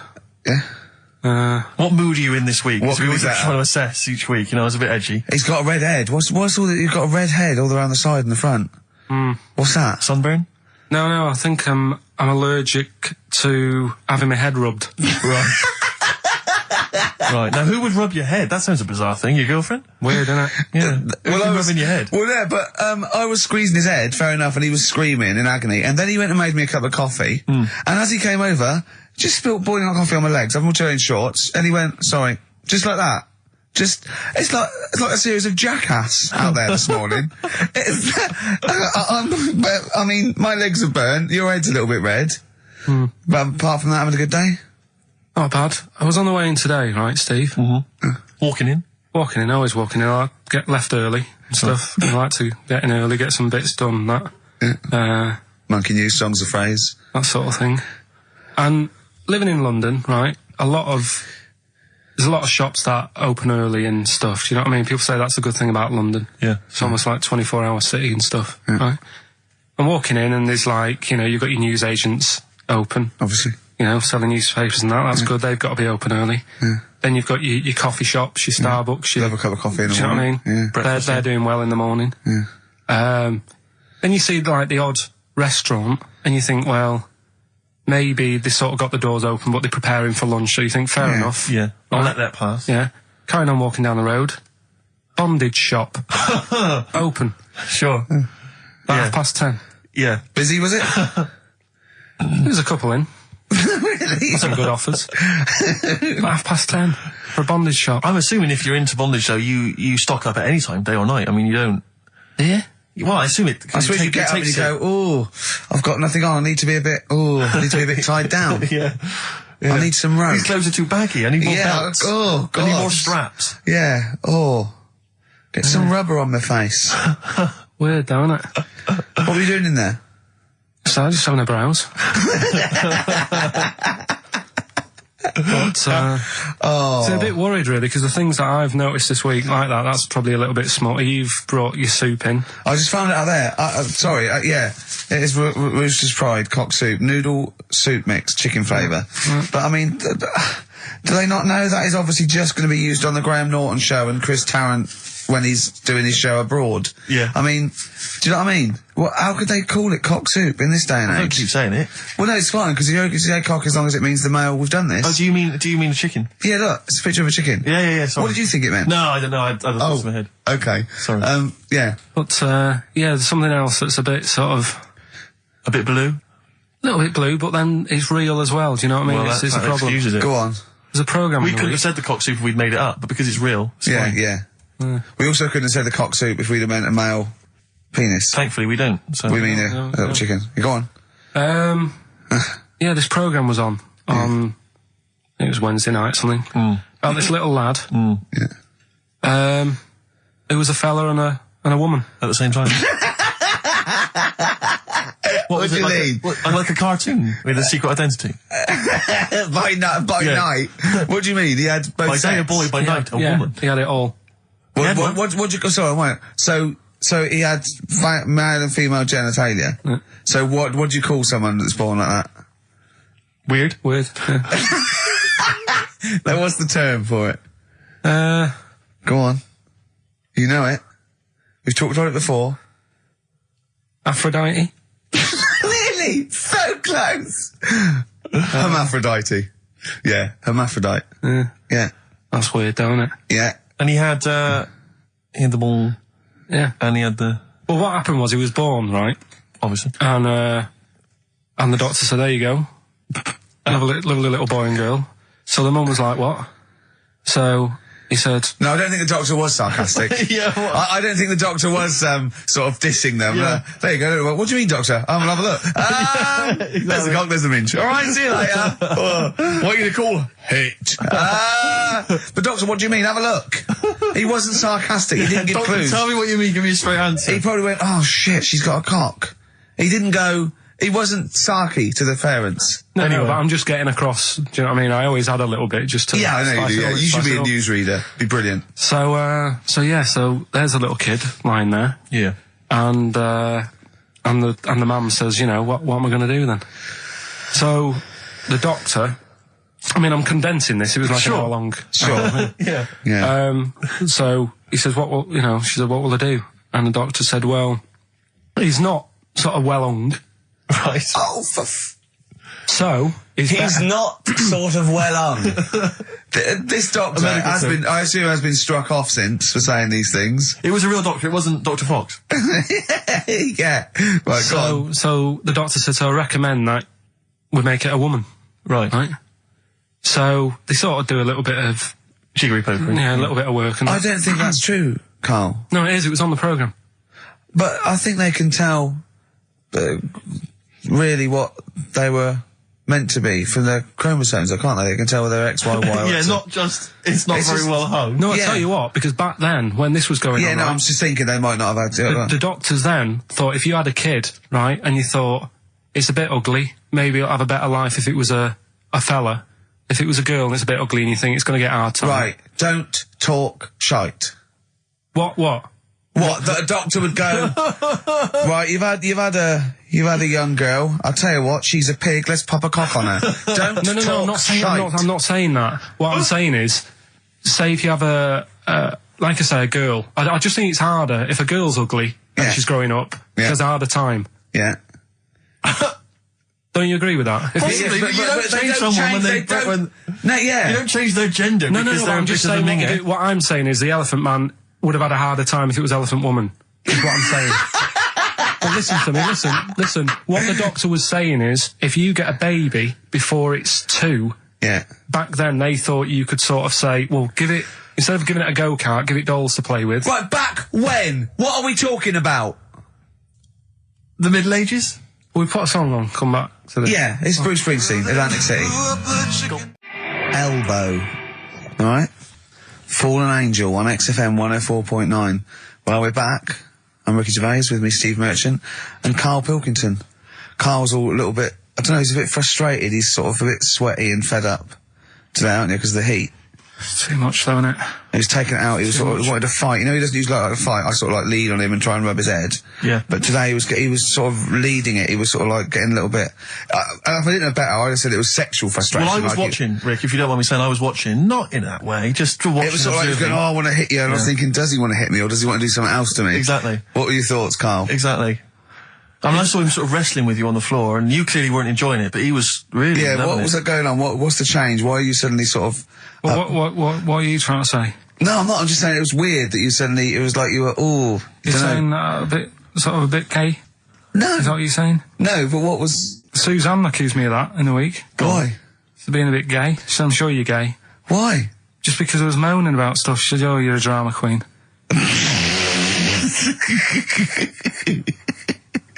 Right, well that's What were you moaning about? Not having enough gay sex? No. She didn't have a knob. Yeah. It's going, oh, why don't you get yourself a nice little knob? Yeah. I mean, can I call you Frank, Could please? you wear this false beard? Yeah. It's just, well, we'll talk about it later. It was about the 7 Wonders. I just wasn't that impressed. He wasn't impressed by it. He said, Well, we'd say that, yeah. Well, we got a top show coming up. But if you are a little bit, just a little bit sexually, don't be afraid to let it out. I mean, if you want us to relieve you of it. I'll tell you what. Let's have a little bit of Maggie May by Rod. It's some beautiful day. Killing a Georgie. That's your favourite song, isn't it? Oh. That's weird, isn't it? Strange, isn't it? That's weird. I'd like to hear Rod Stewart singing about a lovely lady, please, Carl. As would I. You can picture whatever you want. 1:05 then, already, over Saturday. So I'm Ricky Gervais. That was Placebo, yeah, with special needs, which brings me to my next point. With me, Karl Pilkington. Karl Pilkington, there he is. Steve Merchant, 104.9. That's it. We're back then. Well, for one last time. Well, it's certainly the end of the season. We're away for at least, 2 months. We're doing the Office special. And possibly forever, depending on whether Karl decides he wants to carry on with this. Because, we do this for fun. We don't need to do this. We don't need to do this for, money. Obviously not. The kind of money you're earning, Rick, you do not need to do this. I don't need to. It's quite honestly beneath me. Yeah. We don't need to do it to further our career because it's embarrassing being on XFM. Didn't say, do not even bother cashing those XFM checks. It's not worth your while. No, it's not. The time it took to sign them, Exactly, it wasn't worth it. So we do this basically to ridicule Karl on a large sort of platform. I say large platform. Yeah. XFM. No other radio station will have us. It's roughly the same as standing up in McDonald's. I imagine so. But of a lunchtime though. Yeah. Or when it's just the cleaning staff mopping up. Yeah. So, if Karl doesn't come back, he's breaking up the three-way partnership. He's very much forever. Sting, isn't he? Yeah. Like, 1986, 87? Exactly. He's going to go off and sort of make some quite poor, sort of jazz-inflected white man soul. Yeah. And leaving us to go about our business. Play pizza places. Exactly, yeah. Yeah, well, I'm going to go into sort of maybe writing Dad, why can't I be in the CIA? Yeah. You don't know anything about it. You're a drummer. Yeah. So we'll have to see. Do you think anyone cares? I wouldn't have thought so. Because I think if someone was interested in having some good chat and some great laughs, they'd spend more time with their friends. Yeah. Or listen to another radio station. Or listen to a decent radio show. I think something like that, yeah. They listen to XFM for some music to have on in the background that's loud enough so they can hear it while they're hoovering. Yeah. I don't think our fans hoover. Well, true. I think you've got to have... Or shoot up, whatever. I think you've got to have a house to hoover. I'll tell you what I do want, though. Some great music. They do indeed. They'll be saying, "Since you've been gone." See that?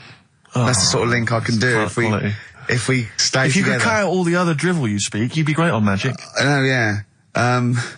You've got to... Come on. I know, you've got a rainbow something, haven't you? Rainbow. You got a rainbow something. Oh, it's rainbow. Did a bit more research this week. Okay. Found a good story out about a monkey. Right. Which I'll tell Ricky a little bit about it. Tell me, come on, tell it now. No, right. no, I reckon we should keep this. It sounds exciting stuff. That's got 'em, right? Tell us about this monkey, Karl. You're going to love this one, Steve, right? So last week we were talking about how, a lad left his family because there was problems at home and that. He went and lived in the wood. He got airy. Right? No. Leave it there, Rick. We haven't got time to go into it. Right, so... That's what happened. And that's what happened. He lived with the monkeys. He went airy. That's what happened. Looked into some other stuff about, airy kids and all that. Yeah. Came across this story about a bloke, right, who worked in a zoo. Oh, dear. Right? So... Trouble's brewing. Loving his job and that, but it's quite a lonely sort of job because you don't see many people. You're just dealing with animals all the time, right? So, anyway, he gets a bit pally with a monkey because it's the closest thing to a human. Well, that ape is. Right. Yeah, but you can't really go that close to apes. Well, they're dangerous. What do you mean? What type was it? Do you Just mean let him tell the story. Was it a chimpanzee? I reckon it was a chimp, yeah. Yeah, I don't even know. So it was a chimp. It was a chimp. Yeah, but it doesn't matter, does it? So he gets pally with him. Right, so he gets pally with him. Did they go on holiday together? Well, no, I mean, it starts On the pool together. starts off just checking each other out and, probably sharing lunch and that together. Yeah. Right? Anyway, this goes on for a while. They're getting on well on that. And then after a while, right, the monkey starts sort of imitating him a bit more and sort of walking upright. Oh, God. Yeah. Right? So he thinks, that's a bit weird. Anyway, they get on really better and what have you. So he thinks he could live at home with me, because we're getting on a storm. Yeah. Right? So he takes him home and before Is this the beginning of Beneath the Planet of the Apes? I think it is. I think you've seen this on video. I'm worried, because he's already imitating him when they're moving in together. I'm thinking it's maybe a bit like Single White Female. single white zookeeper. Oh, brilliant. Right, so anyway, so it's moving in and it's getting used to sort of the normal human life. It's having a cup of tea in the morning. Yeah, PG tips. It finishes the day off with a dear. Finishes the day off with what? He doesn't have to move a piano at one point, does he? Finishes the day off with a little brandy. Yeah. He pours himself. Is he wearing a smoking jacket? I'll tell you what, Carl. You're a maniac, mate. No, this is why it attracted me. It's amazing, right? So he's having his brandy and that, loving his life. Next thing you know, he sort of I don't know if he loses it or he gets shaved, but the top half of his body is hairless. Right? Apart from his head. Right, so he's got a nice... So it's the opposite of the kid. No, yeah. This is what I'm saying. That would happen. Right. Well, hang on, but so you don't know if he was shaved or if it's How did it say? Then the hairless... What? I'll bring it in for you, the story, and then you can see if I've gone wrong. Keep going. Anyway, so this is going on, and he's having a great life. Then the zookeeper starts getting a bit annoyed because he's having a better life than the zookeeper. The zookeeper's in the zoo. This is such So the zookeeper's still got to do a day's work. The monkey's at home, he's partying. Well, it gets to a point when he says, there's no point you coming in to the zoo, because the whole reason of you being there was because you're being kept there. Right. And he didn't want to bring the memories back, so he said, you stay at home. So you're talking such... Just let him finish. God, I don't know if I can sit here and listen to this drivel. I'm fascinated. It's nearly over anyway, right? It sounds extraordinary, Carl. So he's walking up, right? He's having a tea in the morning, finishing the day off with brandy. Gets a bit out of hand, only tries it on with the zookeeper's wife.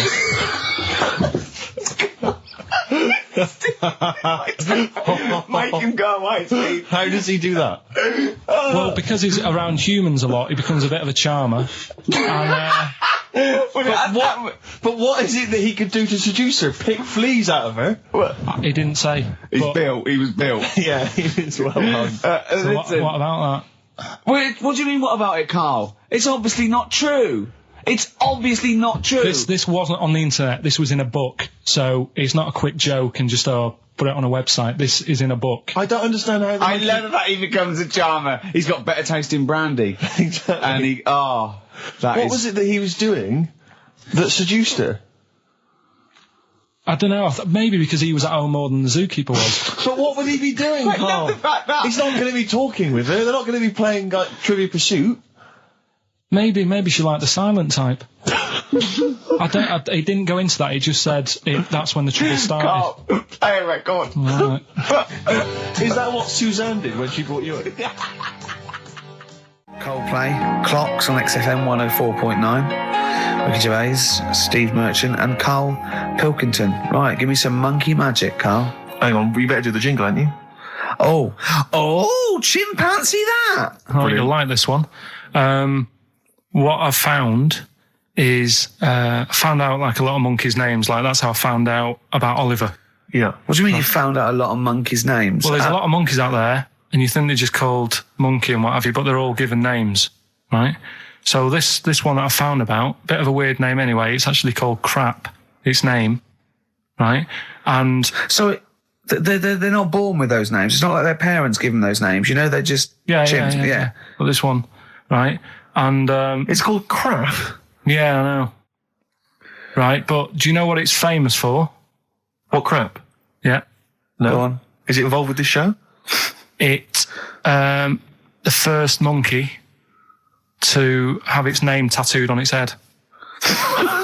Yeah, again, I will say not by choice. There is no way that a chimp would go down to Camden Lock and go, are you a registered tattooist? I am, yes. Yeah, it's the cleanest, yeah. Go, okay, Can I have a look through your book? I'm looking for something quite gothic, but, I'd like, what's your name? Crap. Oh, I'm not sure I can do that because you're not drunk, are you? I have another drink. I've had some Mbongo, and that's all.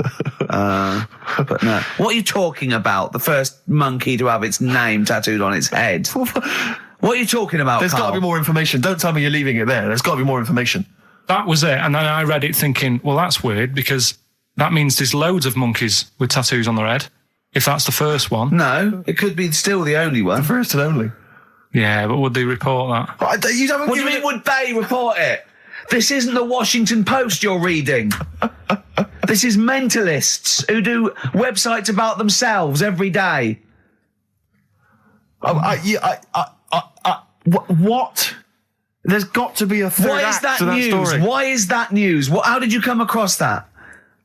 Well, First nut monkey with tattoo head. I mean, what are you talking about? But why did it have its name tattooed on its head? No, it didn't say that. I mean, yeah, I know, it's mad. But he didn't say why. Was that enough for you, though? Did you feel satisfied having read that? Did you not have other questions? There's no way that is in the Guinness Book of Records. There's no way that is cited in the Guinness Book of Records. I just read it as like, what a weird name for a monkey. And then, you won't have that on your head. What would be a good name for a monkey? I don't know, anything but that, really. Yeah. Dave. Ted. But what do you think of that then? Well, I don't know what to think about it because I don't know what you're telling me. I don't know that that's news. I don't know that it's true. I mean, I don't know where to start with that. Is that all you found? You found something about a monkey? I'll tell you, right, when I was searching for stuff on monkeys, right? Yeah. I was searching around like I always do, finding information, right? Yeah. And found out, are you aware of the Iceman? The Iceman? Yeah. Go on. Right? And to me, the monkey thing was more... What's the Iceman? Oh, the man that was found in the ice. So you're aware of him? Neanderthal man. Right, yeah. Ricky, do you know Not a about monkey, the Iceman? though. No, I know, but I just was looking at, like, info. Right. The 5,000-year-old fella who was preserved in a glacier. That one. Yeah. Right. Yeah. Do you find that more fascinating than the monkey? Well, I know that it's true. Yeah, it is true, but do you find it more fascinating? Well, simply because it's true, I find it more fascinating. I can't act on if someone, anything that's true is more fascinating. But you see what I get from the monkey thing? You go, I wonder if it was happy about that. But you accept it straight away. You accept that is true and interesting, and I don't know what that is. I mean, to me, it sounds like a bit of cruelty towards animals. Yeah. You know, I mean, if that's true, it's disgusting to tattoo a monkey's head. It's disgusting. Yeah. Do you know what I mean? Yeah. There's no way. That's what I'm saying. It doesn't do it. If they reported that a monkey went in and got a tattoo and chose it itself and then was riding a Harley Davidson down Canada, I'd go, that is incredible. But I'd really want to see it on the news, and it mustn't be anywhere near the 1st of April. You know what I mean? I think you've just blown next week's. Well,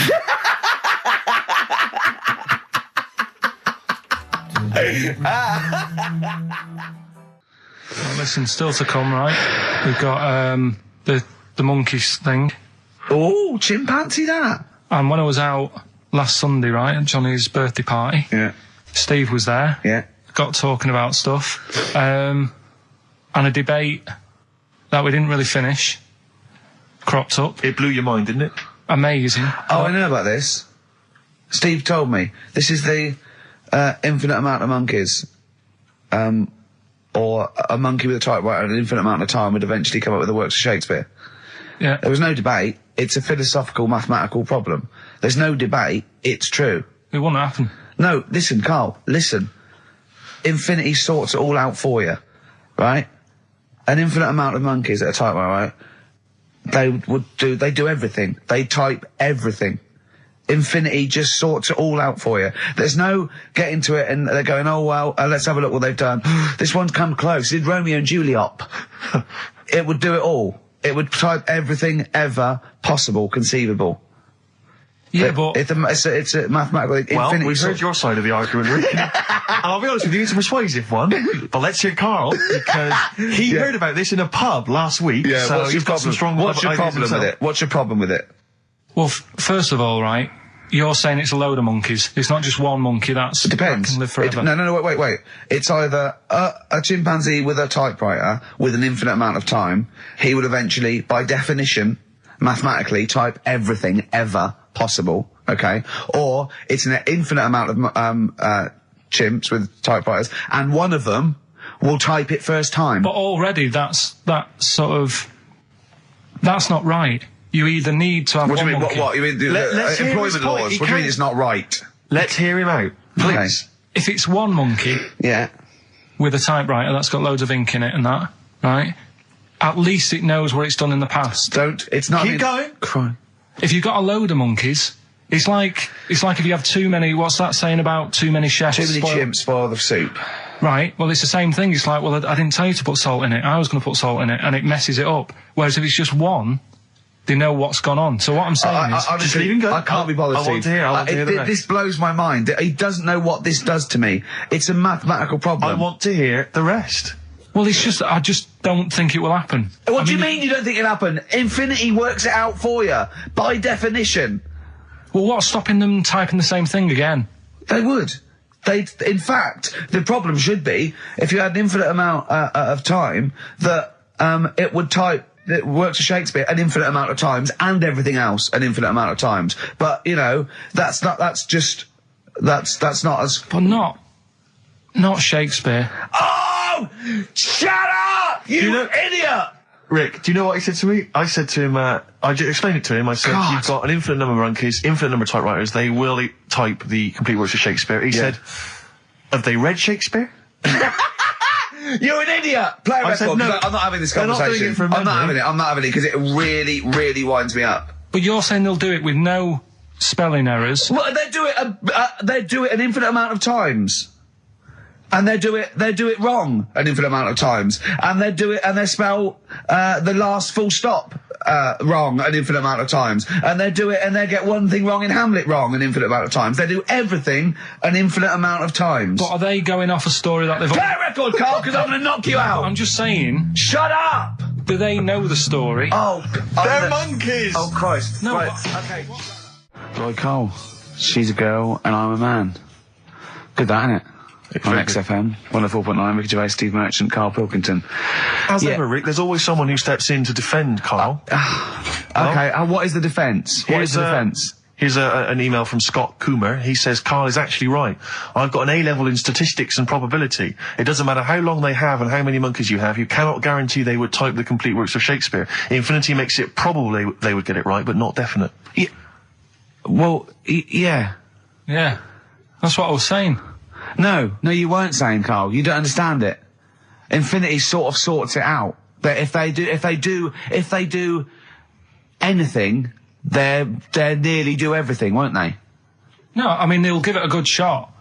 No, that's not the point. But the I'd point be is surprised if they did one page right. Right, listen. It's not to do with consciousness. It's not to do with them aiming. They are just bashing away at the keyboard. It's like they're used to show that there isn't consciousness. They chose the chimpanzee because it can type, presumably, hit the keyboard. It's because they hadn't come across you at the time. Yeah. It's to take out thought out of it. It's to take out reason and trying, right? It's just random. They're saying that if you typed enough things, if a computer was left typing everything, if you left it for an infinite amount of time, and they chose Shakespeare because there is meaning behind it, and it's difficult to get it exactly right, to show you that infinity would come up with it's not just Shakespeare, it's every novel. It's everything. Fairly eloquent there from Gervais. A quick riposte, please, from Karl Pilkington. No, I'm just saying, what I don't understand, if it hasn't read it, then how does it know where it's going? Listen, right, listen, right, Can I just explain to people, right? Some people have said, why are you cruel to Karl? He drives me mental with things like that. As I say, this discussion began because we were talking about a quote that Noel Gallagher supposedly gave. Now, I don't want to misquote Gallagher, but the gist of it was that he said, had I written Wonderwall or whatever, instead of the Beatles writing Strawberry Fields or whatever, I'd be the one that was considered the great songwriter and it wouldn't be the Beatles. You know, it's just the fact that they came first that meant that they get all the credit as being the greatest band. I don't know where to start with that statement either. I mean, that's Gallagher's thing, and he's, you know, well, whatever. We know what we think of that. What was your point, Carl? You agreed with him, didn't you? Yeah, I reckon. Right? Do you know we've talked about putting a baby in a room before and it'll know what colour it is and stuff? If you got a room that's painted red, right? But forget that, because that's going to confuse Hear him out. Listen to me. Say if they did some new TV show, right? Like, what's that film with Jim Carrey in where The Truman Show. The Truman Show, right? So they make up a little room, and some woman has some kids, and you say, right, let's put the kids in this room, and they don't know what's going on outside. They don't know anything about, like, EastEnders and that. It's like their little world, right? They don't know anything that's gone on. How could a child survive without EastEnders? Right, listen. So he's sat in the room, right? And then when they're all asleep, right? Wait for this bit. Someone Have you heard this? Yeah, bit? wait for this bit. They're all in a room. Yeah. They're asleep. Yeah. Someone pops in, puts a guitar next to the bed. Right? Nips off out again. They wake up in the morning, and one of them goes, "What's this?" They don't even know it's a guitar because they've never seen one. Right? They're talking English, though. Yeah. We just left guitar out of the vocabulary. Right, so... There's plenty more to come. So, one of them will pick it up, and they'll go, "I don't know what it is," and they'll start strumming, they'll go, "That sounds good, doesn't it?" Give them a few weeks, they could come up with Hey Jude. Whereas, type in Shakespeare, a monkey that can't even spell... I see that. Listen, can't answer it. I might come with you, Rick, if that's all right. We've got to sort out that Christmas special as well. Yeah, no, sure. All right, I'll see you later. I'm shooting off then as well. Cheers, Carl. Go on, he's getting all stressed because I screamed. Sparky's Dream, Teenage Fan Club. I'll tell you, I'm sick of the screaming, Rick. I'm sick of that. I mean, no wonder Carl hates you, and that is the word I don't use often, but he does, and I've spoken to him in the past, and he loathes you. Monkey news. Give us one of the screams so the audience at home gets to taste of it. I'm taking my headphones off. No, I'm not going to scream. Go on, let's see what... Right, that come wasn't what you were doing. Was it worse than that? Yes! Right, come on, monkey news. It's not called monkey news. Chimpanzee, we're not going to pack all the monkey stuff in. We've got a quarter of an hour. What other show can say that? Yeah. We're not going to pack in all the monkey news. We've got 15 minutes where we can't get all the monkey information in. Right, come on. You're going to love this one. Go on. Let's have the jingle. Oh, chimpanzee that! Right, I don't know how recent this was. Oh, God. 17th century? But it happened in Hackney, right? If you're outside London, that's in a place in London. And it's this monkey that's going about Hackney, nicking DVDs. Even the monkey didn't go for videos. Even the monkey knew, well, there's no point getting on VHS. The gradual on VHS. You're having threw it back. Right, and there's a girl called Lisa who works in our office here, right? And I mentioned it to her because she lives in Hackney. I said, "You familiar with this?" And she said, "Oh, I remember something about it," which annoyed me. The fact that a monkey's running riot, but she didn't know the full story, and she lives there. What do you mean a monkey? Do you mean a chimpanzee or a monkey? I don't know. Is he a zoo in Hackney? Is he a zoo there? I don't know what site it was, but it was like. Is there a zoo in Hackney?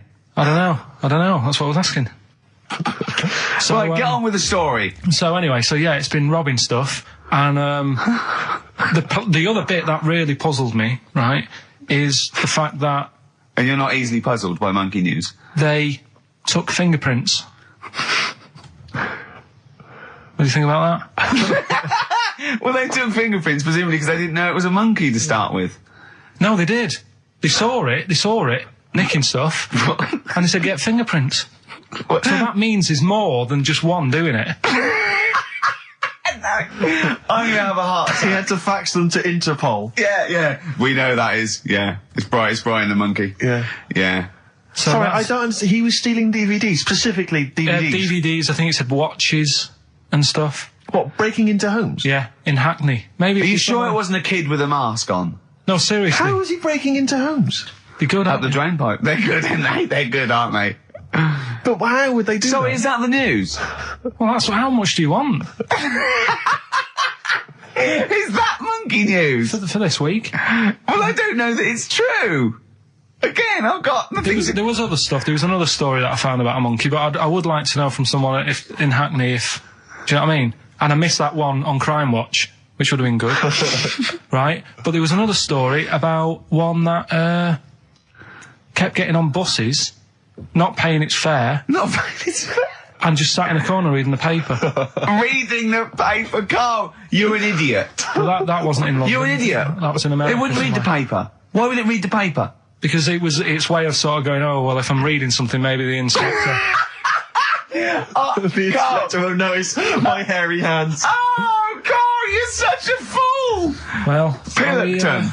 Carl, we've just had a news flash that an infinite number of monkeys in Hackney and an infinite number of typewriters. Yeah. We don't know what for. At this stage, we've got no more information. And they've taken back an infinite amount of graduate on the video. So this is rubbish.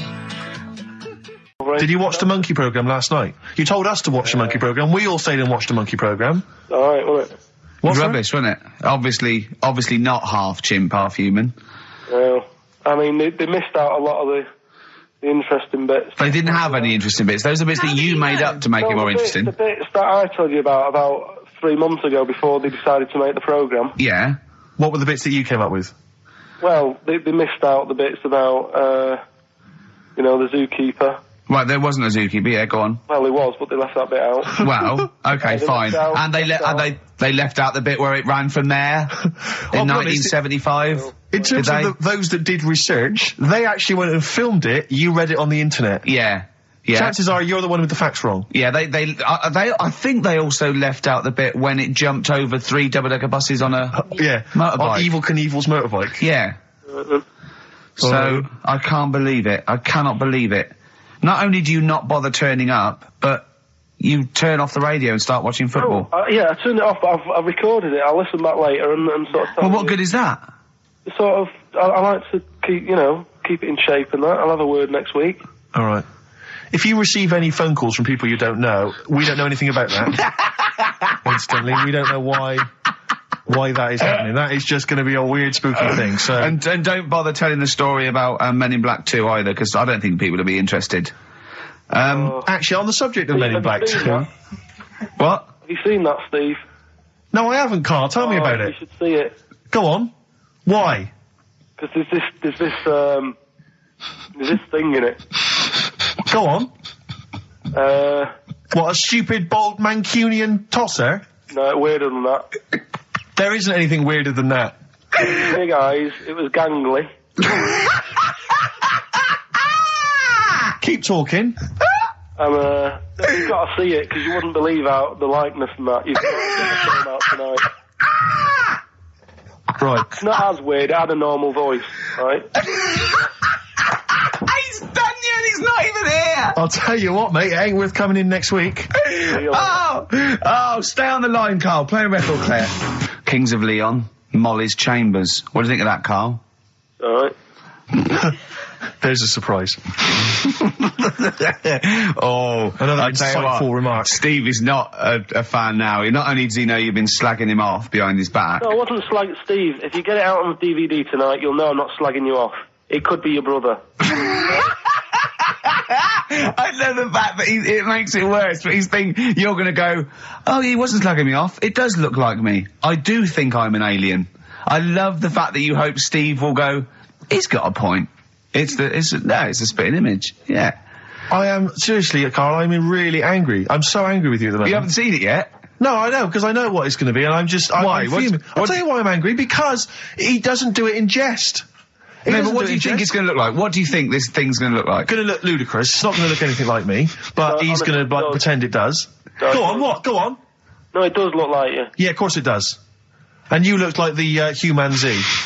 Well, I mean, to be honest, you did a bit, Carl. You walk like him, you're bold like him, you got a sort of gormless face like him. Any more? I don't smoke. That does. Hang on, I'd love to have some monkey news, though. Go on then. Got any monkey news? Yeah, got some monkey news. Go on then. No, Rick, come on. Cheer up. Well, it's just sort of like, he moans that he's got too much time on his hands, and he comes up with that Okay. shite. Monkey news. The jingle, please. Oh, chimpanzee, that monkey news. Okay, There's been quite a lot of stuff going on. There was a few bits in that Guinness Book of Records book that cost me 20 quid. Yeah, well, that's not news, is it? They printed that probably last September. No, so there's one in there. New music. New monkey news from last September. You're a lord. Come on. Waster. Please, Ricky. Monkey news. Right, there was this monkey in a zoo in Brazil. Right. And there's a little man monkey, a little woman monkey. And You're a scientist, aren't you? Go on. And they said the people in charge were like, oh, wouldn't it be good if they had kids? Brilliant. Right. So anyway, the chimps used to stand sort of, they'd have their little caves each, and they used to sort of lean on the fence having a bit of a chat and stuff with each other. Right? With a chat, go on. Well, gossiping, the equivalent sort of thing. Yeah. So anyway, they were getting on a storm, and like the zookeepers were like, Can you hear that, cheapest chimps this week? I thought it was fascinating. Yeah, just gossiping, I understand. So, what's any monkey news? I don't know, let's tune in. What was some monkey news this week? Come on. It was from last September. So there was stood there having a chat, and the zookeepers were like, I wonder if they're ever gonna, have kids and that. Yeah. Anyway, it went on for ages, this just chatting, no sort of action. Blimey. So what the zookeepers did was they said, "I know they'll have kids." Are we letting that go? They were just chatting. Are we just letting that go? We're letting it You know go. what I mean? I mean, just doing whatever monkeys do. Okay. Right? So the zookeepers were like, yeah, I wonder when they're gonna, have some kids. Yeah. Anyway, what they decided to do, to sort of do to egg them on, bought one of them a suit, one a wedding dress. Right. Keep going. No, I'm not having it. Shut up, Gervais. Fade him down if he's going to interrupt. I want to hear the rest of this. They got married. So they got married? Yeah, they got married. Right. What? That's the end of it. This is why I don't. Right. That's the end of monkey news. That's the end of monkey news. Don't do that again. You've got no features left. Why don't you like that? Well, it's not a story. It's about two chimps chatting, which doesn't happen. The zookeeper's going, I wonder if they're going to ever have kids. Egg them on. They got married. That's the end of the story. What are you talking about? Hang on, just calm down. Let me just check that you didn't make a mistake there and didn't lose out. What do you mean you didn't make a mistake? Wait a minute, he may have just left out a fundamental piece of information. What, the story? That would have made it into a story. Right. Let me just check the facts. So they bought them wedding outfits. They were married. Did they propose to each other, or were they just forcibly Don't married? encourage him. Just forced onto And it. then what was the outcome? Once they got married, what happened? They fell in love? Yeah. What? Whoa. It's not a marriage, Carl. Be quiet. It's not a real marriage. I don't know what you've got in your head. It's like the head of Homer Simpson. I'd go in there and there'd be a wedding reception and there'd be a couple of fights and they'd be talking about stuff. They got married. They fell in love. Did they have children? They're not back off the honeymoon yet. Play a record. You got no features left. You got one feature left and come back to film. Boo-hoo-hoo, it won't do. Listen to the Gallagher Boys and stop crying your heart out on XFM 104.9. No need to. It's monkey news. So that is the time. Time for monkey news. Can we have the jingle? Oh, chimpanzee, that monkey news. I love the jingle. Right, well, Can we play that jingle once more? Yeah. let me cue it up. So, chimpanzee, that monkey news. Oh, it's brilliant. Well, listen, it's from Steve. Okay.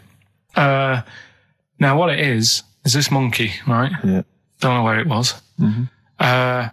But there's a bit before the monkey anyway, right? Jeez. It's this, no, listen. Shoot me. Right? It's a bank. There's this bank, right? Busy bank. Normal day, everything's going normal, right? Busy bank, people going in, doing what they do, seeing about mortgages and stuff. Yeah. Everything's normal, everyone's happy, right? Yeah. So anyway, it's quite busy one day. Fella comes in with a gun and a balaclava on. Up to no good. Right, I'll tell you now, Carl. If this fella turns out to be any ape or monkey related species, you're never doing this again. You're never. So just, if you want to finish it, it's at your own risk. But if this fella who robbed the bank turns out to be a chimpanzee, that's the end of monkey news. All right. Okay, let's hear the end. It's a lovely day in a lovely bank. Everyone's happy. Everything's normal. The man comes in the balaclava. Man comes in. Is it a man? Starts waving a gun around. Shut up, Rick. Let him finish the story. Starts waving a gun around. Yeah. Right? Up to no good. So everyone's thinking, oh, God, wish you didn't come in here. It's not going to be a good day. How tall is the man? Shut up. Let's hear it. Everything, oh, God. And he's telling everyone to get down on the floor. Yep. In Everyone's what, in thinking- English? In English? Yeah. In Think so. English? Yeah. So everyone's panicking. Everyone's getting on the floor thinking, this is it. This is, it's all over. Yeah. Just when you think, It couldn't it's all be bad worse. news. Yeah. It's all bad news. Doors swing open. Little monkey wanders in. God, it's worse. Shut up, Rick. Little monkey wanders in, right? The robber's like, what's going on here? He's telling it to get down on the floor. I don't think it was taking any notice. No, right? it was just busy asking for coffee. It runs in. I don't know if it was going to withdraw or deposit or whatever. It wanders in, right? Goes up to the robber. Where did it come from? Shut up. Will you let him finish the story and then ask questions? That's only fair. Okay. Wanders in.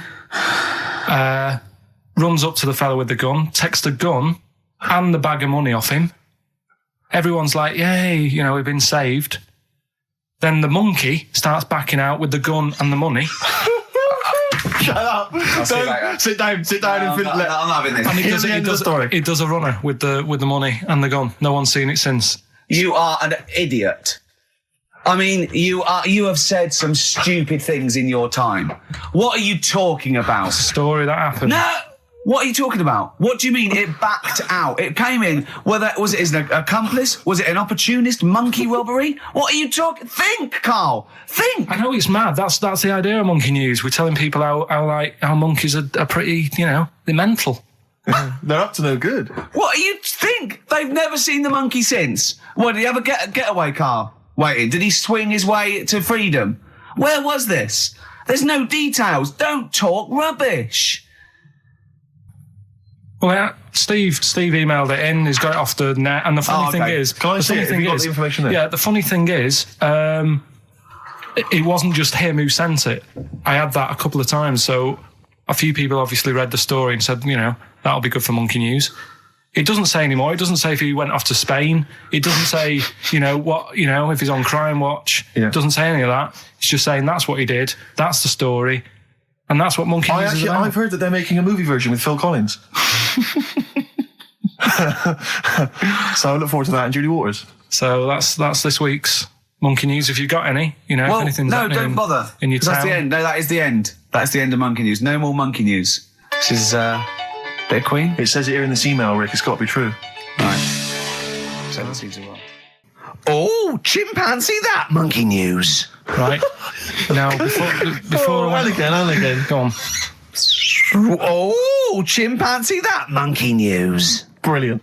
All right. Right. Before I went away, I told you about Alfred. He was the monkey where there was a robbery going on in a bank. And then he nicked the robber's loot and backed out. Yeah. With a gun. Yeah, he sort of stole, he robbed the robber, didn't he? Yeah. Did he take his gun as well? He took the weapons. He took all the weapons. There was like a couple of robbers. He managed, because they were so amazed that a monkey was coming in. It was like... Don't talk shite twice. Right? Anyway, got a follow-up to that. Okay. Now, what was that monkey's name? Alfred. That was Alfred. Because a lot of people wanted to know, well, what did he do? Did he go off and have a holiday? Did he... No.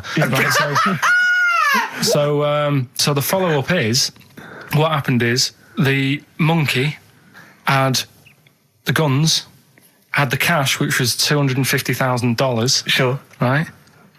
It went back to the zoo. Right? Right, Carl, you're talking... Ricky, I get angry with you when you won't let him finish his Monkey News. Right. Can't we just get out the official Imagine thing? if people were interrupting Trevor McDonald. It wouldn't happen. I want to make sure I don't get anything wrong. No, of course not. Check the internet. So the monkey goes back to the zoo, right, where all the zookeepers come out and go, get him. He's got the guns. Yeah. He hands out a couple of guns to his mates. What? Right? His monkey mates? His monkey mates. So they've all got a couple of guns each. Oh, Carl, Steve, I can't, mate. I cannot stand it. Honestly, I want to scream. Please, I really get annoyed with you. They tried to do him a deal. They said, how about if... I'm going. Tell him that. I'm not going. No, I can't. Step out for a moment. Okay, we'll just do it. Look, don't listen. Step out and I'll paraphrase what I hear for you when you come back in. Step out. Now, please. I need to hear the end of this. This is Monkey News. This is important stuff.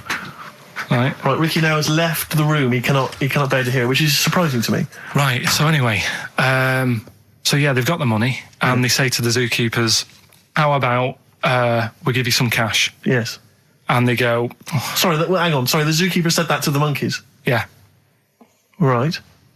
No, the monkeys who have got the £250,000 right. say to the zookeepers, we'll sort you some money out if you let us go. Sorry, the monkeys say to the zookeepers, we'll give you some money? Yeah.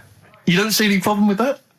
Right, listen. Okay. It's nearly finished. Right, I'm listening out there. This is ridiculous. What do you mean the monkeys say? What do you mean the monkeys say to the zookeeper? They were probably holding the money out, like kind of going, look, we'll do your deal. Right, okay, come on. And what happened is, I think they were happy with that. I think they left, and that was that. They wanted to get out of the zoo because they didn't like it in there. There's the thing. Right, I don't... Just have a look. Right, Carl, think. Right, how did they get out in the first place, this one? Just let Steve have a... So why did he go... So he went and robbed... He thought... he knew there was going to be a robbery that day, did he? He might have been getting some money before they went to escape, and then that happened and they had more money. They might have been withdrawing some stuff out. What do you mean? If he was planning on leaving the zoo, he's going to get his savings. What are you talking about? What have you read there, Steve? I've got a feeling this is a review of one of the Planet of the Apes films. I think it's Escape from the Planet of the Apes. I'm not certain. It could be Beneath the Planet of the Apes. Right, Carl, think. Please think, right?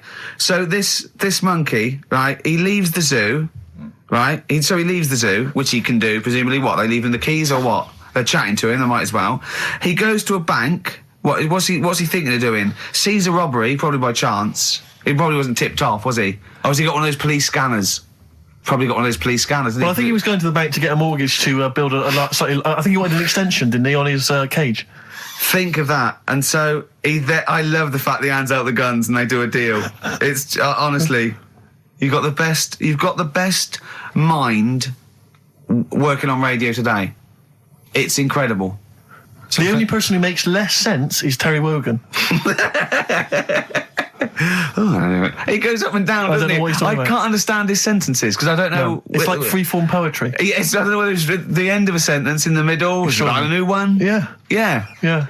But let's have the jingle again, a record, and then we'll probably have to wrap up the show, I imagine. That was chimpanzee that monkey news. Chimpanzee that monkey news night. Excellent. Good. So we'll sort of get some monkey experts on maybe next week to dissect it. Right. You ready? Yeah. Right. There's this monkey. Right? Oh, yeah. It's called Jack. Yeah. Right. I got pally with this bloke who worked in a railway station. How? Pen pals? I don't know. I didn't say all that. I'm just telling you. I'm shortening Chat rooms on the internet. So, anyway, he's helping him out all the time. It's this fella's job, right, to sort of make sure it's safe for the trains to come in, that sort of thing, right? But he's always working on his own, so he's got his mate Jack in with him, right, this little monkey. Yeah. And, they're having a good time. They share lunch together and stuff like that. Anyway, it gets to a point when the fella whose job it is, right, starts getting old. And Jack, the monkey, starts getting more involved. Presumably this is a chimpanzee as opposed to a monkey, you mean? When you say monkey, it's generic term, you mean chimp usually, don't you? Yeah. Go on then. So, he's clocking the fella doing his job and he's thinking, I can do this, right, the monkey. I love it. Yeah. He's helping out, he's pulling down the levers and stuff, so the train's sort of coming on the right lines. Sure, yeah. He's clocking it, he sticks his head out the little window, see the train's coming and that. I hope British Ryan are listening. Yeah. Right? In the end... Oh, yeah. The fella whose job it is, he lost a leg for some reason, couldn't work anymore. Lovely. Gave Jack the job. Yes. Right. Okay. The railway company are happy with that. I'm sure they interviewed a number of people, but he was the best monkey for the job. And that's good, isn't it? Well, it's not true. All right, once again. Well, it's not true. Don't hand Steve a piece of paper that someone put on the internet who is probably a bigger mentalist than you. That's not proof. It's not true. At no point did a railway company give a chimpanzee the job of signalman. It was ages ago. What? Steve, when was it? It was before trains, probably. Well, it's in the 1880s, according to this piece of paper, which is what you've based your monkey news on. Now, of course, I think ITN and a lot of the news channels, they tend to get lots of independent confirmation of their news before they give it out as fact. But you've got an email from someone, so let's assume that's real. It says, for this, Jack was officially put on the railway payroll, earning 2 cents per day and have half a bottle of beer on Saturday. That's what we pay you, isn't it? He doesn't even get the beer. No. Oh, dear, he's not allowed to drink, are you? Someone emailed in, actually, and said, Carl, some years ago, did you die? And they took your face and transplanted it onto that of a chimpanzee. It would make a lot of sense. I've never seen you. He always has T-shirts right done up and long sleeve. I bet he's hairy under there. Yeah. I bet you are hairy because you have to shave right up to your eyes. You're one of them, aren't you? And I can see the growth, and it comes out the top there. Are you really hairy underneath? I'm pretty hairy. Are you really? Well, what's up with that? You're a chimpanzee, aren't you? That's why you're fascinated with them, and why your IQ is sort of about 80. I think you might be. You might. I don't mean there was any. I think it was a genetic sort of throwback. Well, you're pretty hairy. Look at your arms. What? Just look, give me that banana and shut up. Play a record. That's mine. No, come on, we should do monkey news now, because I know you want to save it, but I think you should put your best stuff first. You never know what will happen, you know what I mean? Always put your best stuff out there. Let me just get it out of the... Okay, well, while he's getting it, can we have a jingle for monkey news? Yeah. Chimpanzee that monkey news. tell you what, right, about putting your best stuff first. Yeah. Right. Do you know what we were saying the other week about in Chinatown? Not really a town. Well, it's not a town, right? And like the restaurants, they have like Oh, those old dead ducks and chickens just hanging in the window, yeah. an octopus and all that just hanging there. Yeah. And that doesn't like make you want to go in, does it? No, sure. This morning, walking through Soho on the way in, walked past this sort of strip joint place. This woman said, "Do you want to come in, sir?" Right, turn round. She must have been about 80. So you're equating her to a hangy bit of octopus. Well, you said, are you performing? And a chicken. I'm just saying, again, put your best stuff at the front door. Yeah, good thinking. Right, anyway, bit of monkey news that's been sent in. Right. Gareth in Catford. Right. Good work, Gary. Basically, it's about this monkey Oh, yeah. Oh, yeah. in the jungle. It's got a gig at an hairdresser's. What are you talking about? What are you talking about? What are you talking about? It's got itself a nice little job going in an hairdresser's. As what? It gets people sitting down, and what it does before the people have their hair cut, that it sort of sits there, and it goes through people's hair, makes sure it's clean, and people are loving it.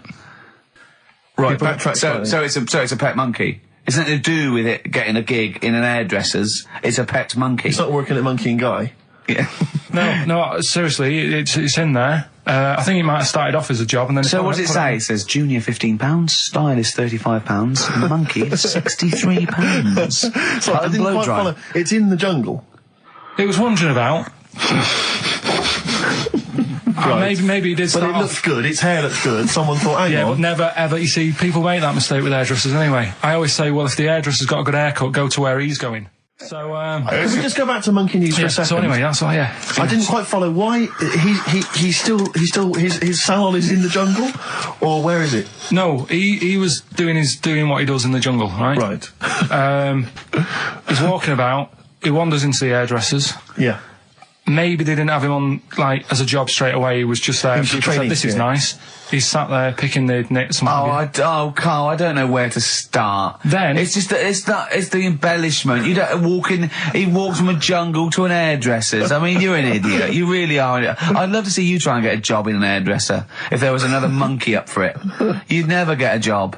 So he was good at that. People said this is relaxing. Apparently, he had really nice hands, soothing, Yes. right, on people's heads. They said, "Let's put him on the payroll." So Let's put him on the payroll. What do you mean? Yeah, I'll give you that. Okay, this is the news item, is it? Customers are queuing up to have their hair done at a salon in the jungle There you go. by a monkey. Judy, a pig-tailed macaque, has a reputation as the best exterminator of head lice in Com Cane. There you go. She is so good, some customers fall asleep under her gentle touch. Regular Amporon Chakema said, Judy's hands are so soft and gentle, I really feel I can relax. But you know that is doing what it does naturally. It's looking for like salt and stuff in the hair Yeah. and nits. It's not on the payroll. It doesn't complain about when it gets deducted at national insurance. It's not part of the union. Yeah. Do you know what I mean? But a good monkey news, backed up with good tabloid journalism. With solid evidence there. So No, I think maybe we should start marking the monkey news, Rick. I don't know what you think. Giving it marks out of 10, maybe. For both interest and validity. well, for interest, I'll give it 7. For Carl believing that there was something to this monkey, thinking it had a job and getting paid. But it was also doing kind of perms 2. and colouring. 2. Yeah. Ridiculous. Again, ridiculous. More monkey news next week. Hopefully let's just hear that jingle again. Oh, chimpanzee that monkey news. So let's have official monkey news. Play the jingle. Oh, chimpanzee that monkey news. All right, we've got to be quick. Go on, This is something that was sent in to me ages ago, and I don't know why I haven't done it yet, because it's brilliant. We were talking about monkeys typing, the Shakespeare theory and all that. Well, this is about a little monkey called Marty, right?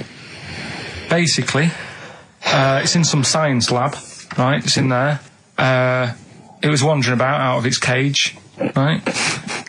The lab fella was busy on the phone or something, right? And Typical. It's wandering about. It goes up to a PC that's in the corner, a little computer, types down, "My name is Marty." Right? So the fella got off the phone, saw this on the screen with the monkey sat there, says to his mate, "Have you done this?" Right, hold on, Carl. Let him finish. Before you question, always let him finish. I don't know what to do. Time's against us, come on. He said, "Have you done this?" He says, "Done what?" He said, "This on the screen here saying, 'My name's Marty.'" Right? He goes, "What are you talking about?" As he's having an argument with his mate saying, "You're lying, you did it," monkey's sat there typing, "This isn't a practical joke. My name is Marty." Right, and that's the end of the story? I'm not coming in next week. I think we need a week off. I actually think we need a week off. He's doing a web chat or something. You can go online and have a chat with it. The monkey's doing a web chat? I don't know. Has he got his own website yet? His favourite Buffy the Vampire Slayer? Have a look at that. Right. Do you believe that, Carl? It's all there. No, but do you believe it? Do you believe that monkey could type that and then say this is not a practical joke when he's still arguing? Weird, isn't it? Oh. What do you reckon, Steve? Yeah, well, it's obviously a wind-up. It's a joke. It's not even... You haven't even got some of the facts wrong. It's just a wind-up. Have you noticed the date? Is it April the 1st? It is April the 1st. You are joking. That it was sent. You're an idiot, Carl. It was sent on April the 1st, Carl. So you're saying the monkey knows it's April the 1st, but you don't believe... doing a wind-up, yes. Yeah, I think the monkey has thought, I'll do it on April the 1st so that people think that it's a wind-up, but in actual fact, I am a monkey that can type and read. It's a shame you never went into investigative journalism. You could have brought down, you know, the Watergate scandal. Poor Carl. Well, I was thinking of a song that sums us three up. Yeah? What are we?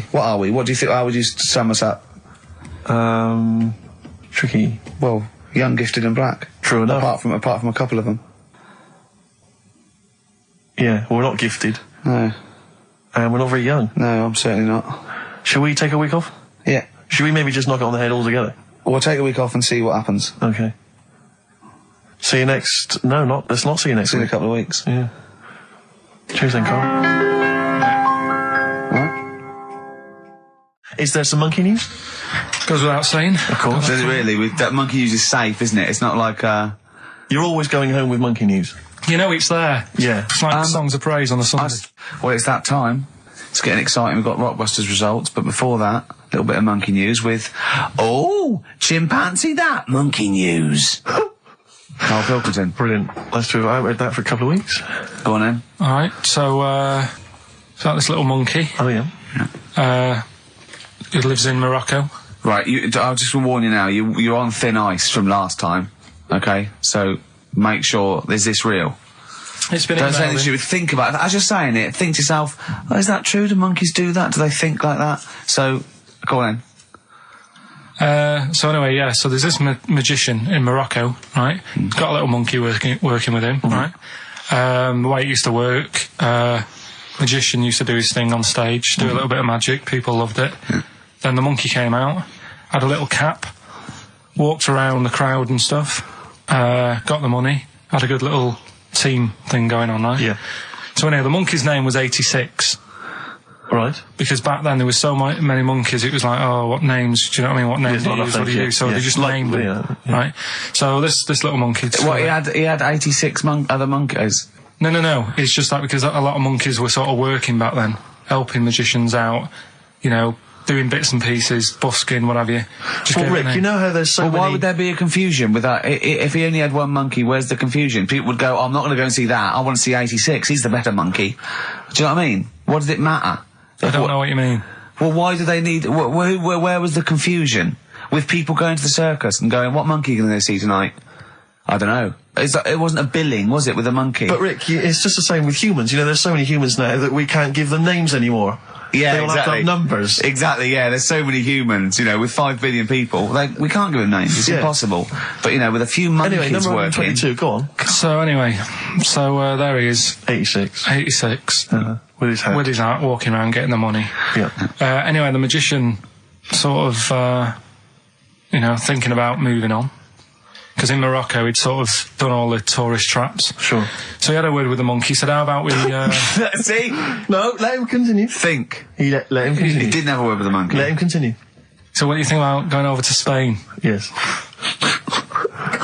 Sure. So the monkey was in agreement? So he said, all right, go on then. Right, so they get in the car, and like the magician knew he'd have a bit of a problem on his hands because you're not meant to take monkeys out of the country. Yeah. Right. So he thought, right, what I'll do, I'll get a car. Right. Right. Stick the monkey in a boot. Right. Get on the boat and hopefully sort of, you know, stick it in some luggage and what have you. Yeah. We'll be over there, we'll be earning big money, everything's going to be great. So the monkey was like, brilliant. So they get in the car, they're on the way to the boat, and pull over at a petrol station. And just before filling it up, he opens up the boot and he goes, you all right in there? And it's like, yeah, it's sound. So he leaves the boot open so it can breathe and get a bit of fresh air whilst it's filling up. Goes in to pay the money. Yep. Pays the money, goes, I'm just paying for the... Right, this monkey is not going to drive away in that car, or we're never doing this feature again. Carl, what happens? What's number 86 up to? So... 86. So, That's the ending, isn't it? That's the story. Come on, let Carl finish the story. It better not be. Brilliant. You're going to love it. Right, so he's in the petrol station, and he's going, right, I'll pay for pump 4. And the fella says, what are you talking about? Pump 4, isn't that a monkey? No. Sometimes I use numbers for monkeys, sometimes I use... No, I mean pump 4. Sure. So he says, what are you talking about? There's no car at pump 4. Right. Keep going. Sticks his head out of the door. Yeah. The monkey's giving it some. Went over to Spain on its own. I don't know what to do. Well, hang on, let's just get a couple of the facts right here. What do you mean, couple of the facts, right? There are no facts. So, number 86 he drove to Spain. You are, honestly, Carl, you must know. It was an automatic. Right. Carl, you must know that is shit. There is no way a monkey... That's the thing with this He gets stopped at customs. It's mental. How did he get through customs, Carl? Has he got a passport? No, he was sneaking about because he didn't have a passport. So he parked and then snuck through. Do you want the facts? Let me see it. Right, I'll examine this, Rick, and we'll play a record. Play a record, because I can't... That's nearly as bad as the armed robbery. Right, go on. Yep. Play a record. Better Suede. Yeah, stay together. My favourite. One of 86's favourites. Is there any monkey news? I've got some, but just because it's not that good, something else I found out that I thought I'd share with you. Go on. I was looking in the Guinness Book of Records, right, because I thought they'll have something in there about monkeys or something, right? Mm-hmm. And there's a little monkey, I think it lives in Asia, right? There's loads of them live in Asia. Might just be travelling, but yeah. And something they found out, I don't know if they've got it right, and that's why I want to bring it up. Apparently, it's the mammal, right, that's got sort of the pointiest eyes that pop out of their head. Steve.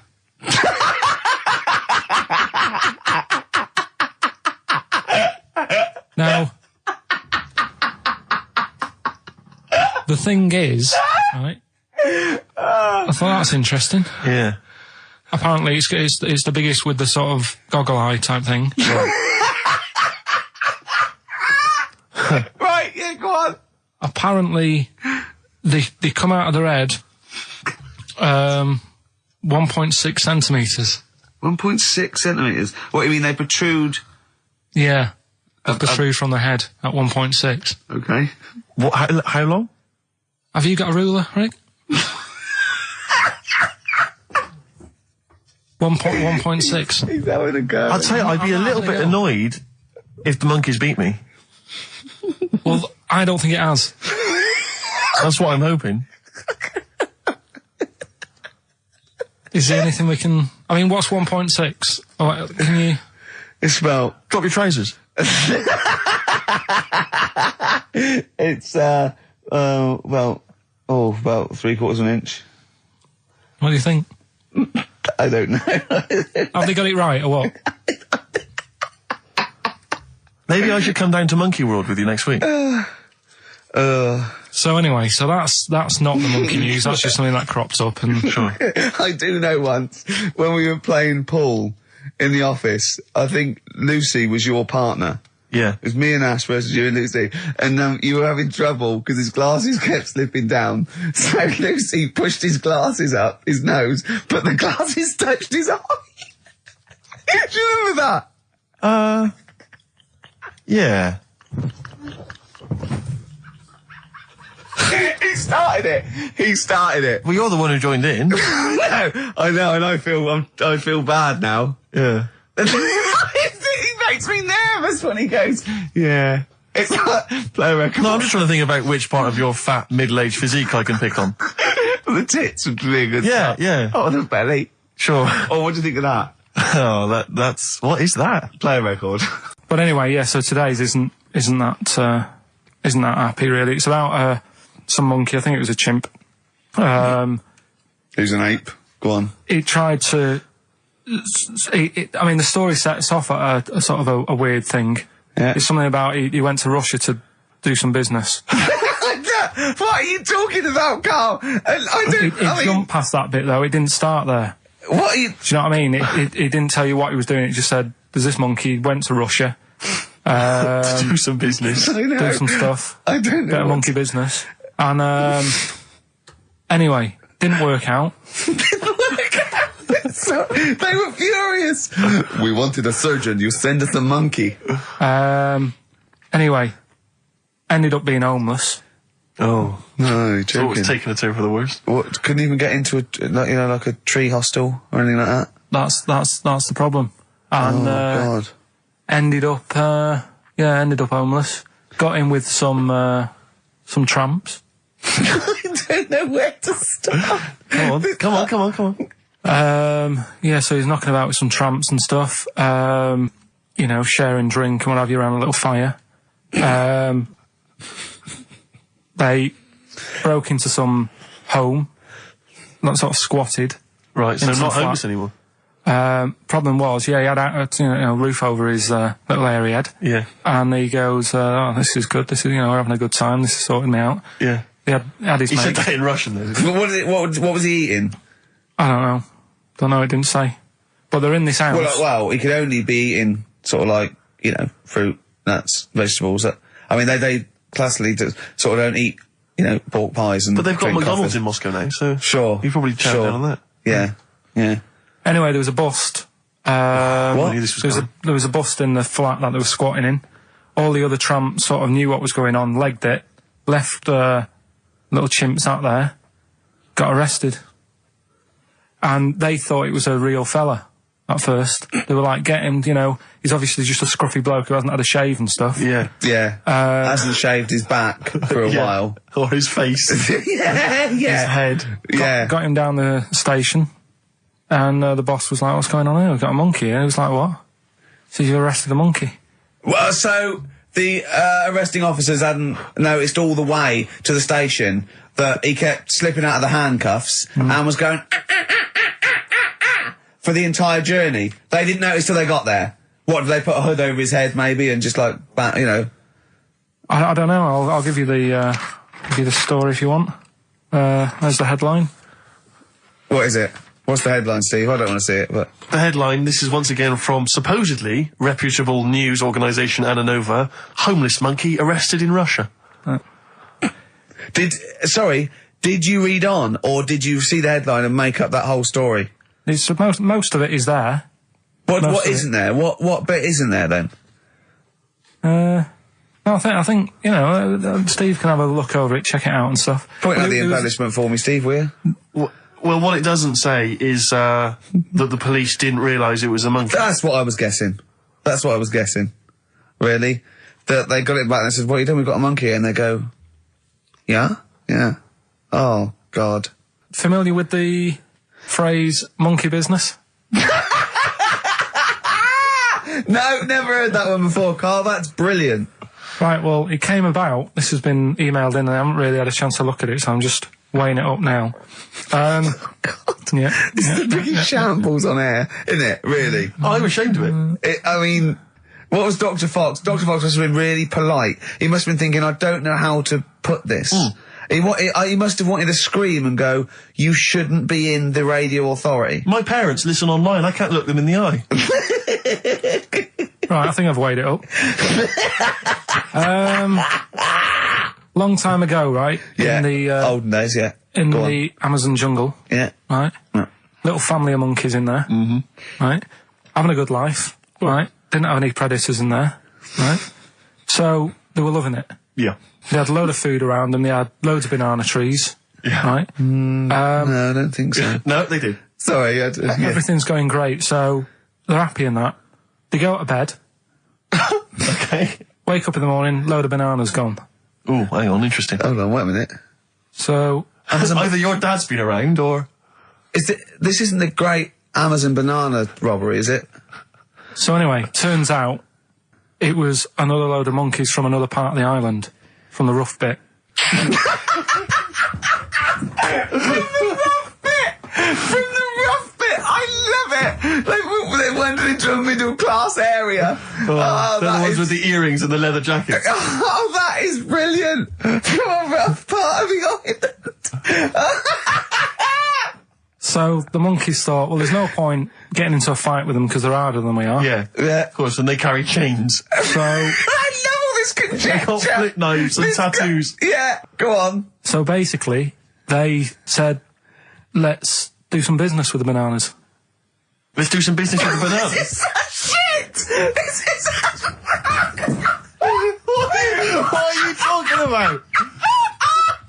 Oh, Christ! Right, calm down, we haven't got much time left. Oh, God! What do you mean there's a... Forget it. No, don't forget it! Carl, do not press seriously. that! Switch the record off. Switch the record off. Christ. Switch the record off, Carl.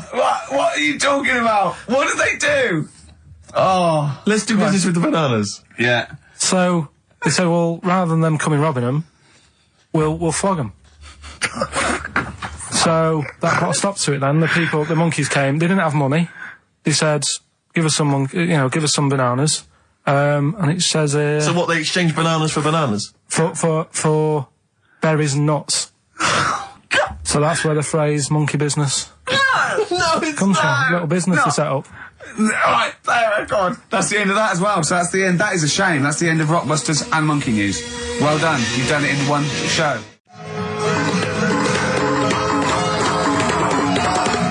Oh, chimpanzees at Monkey News! Just because.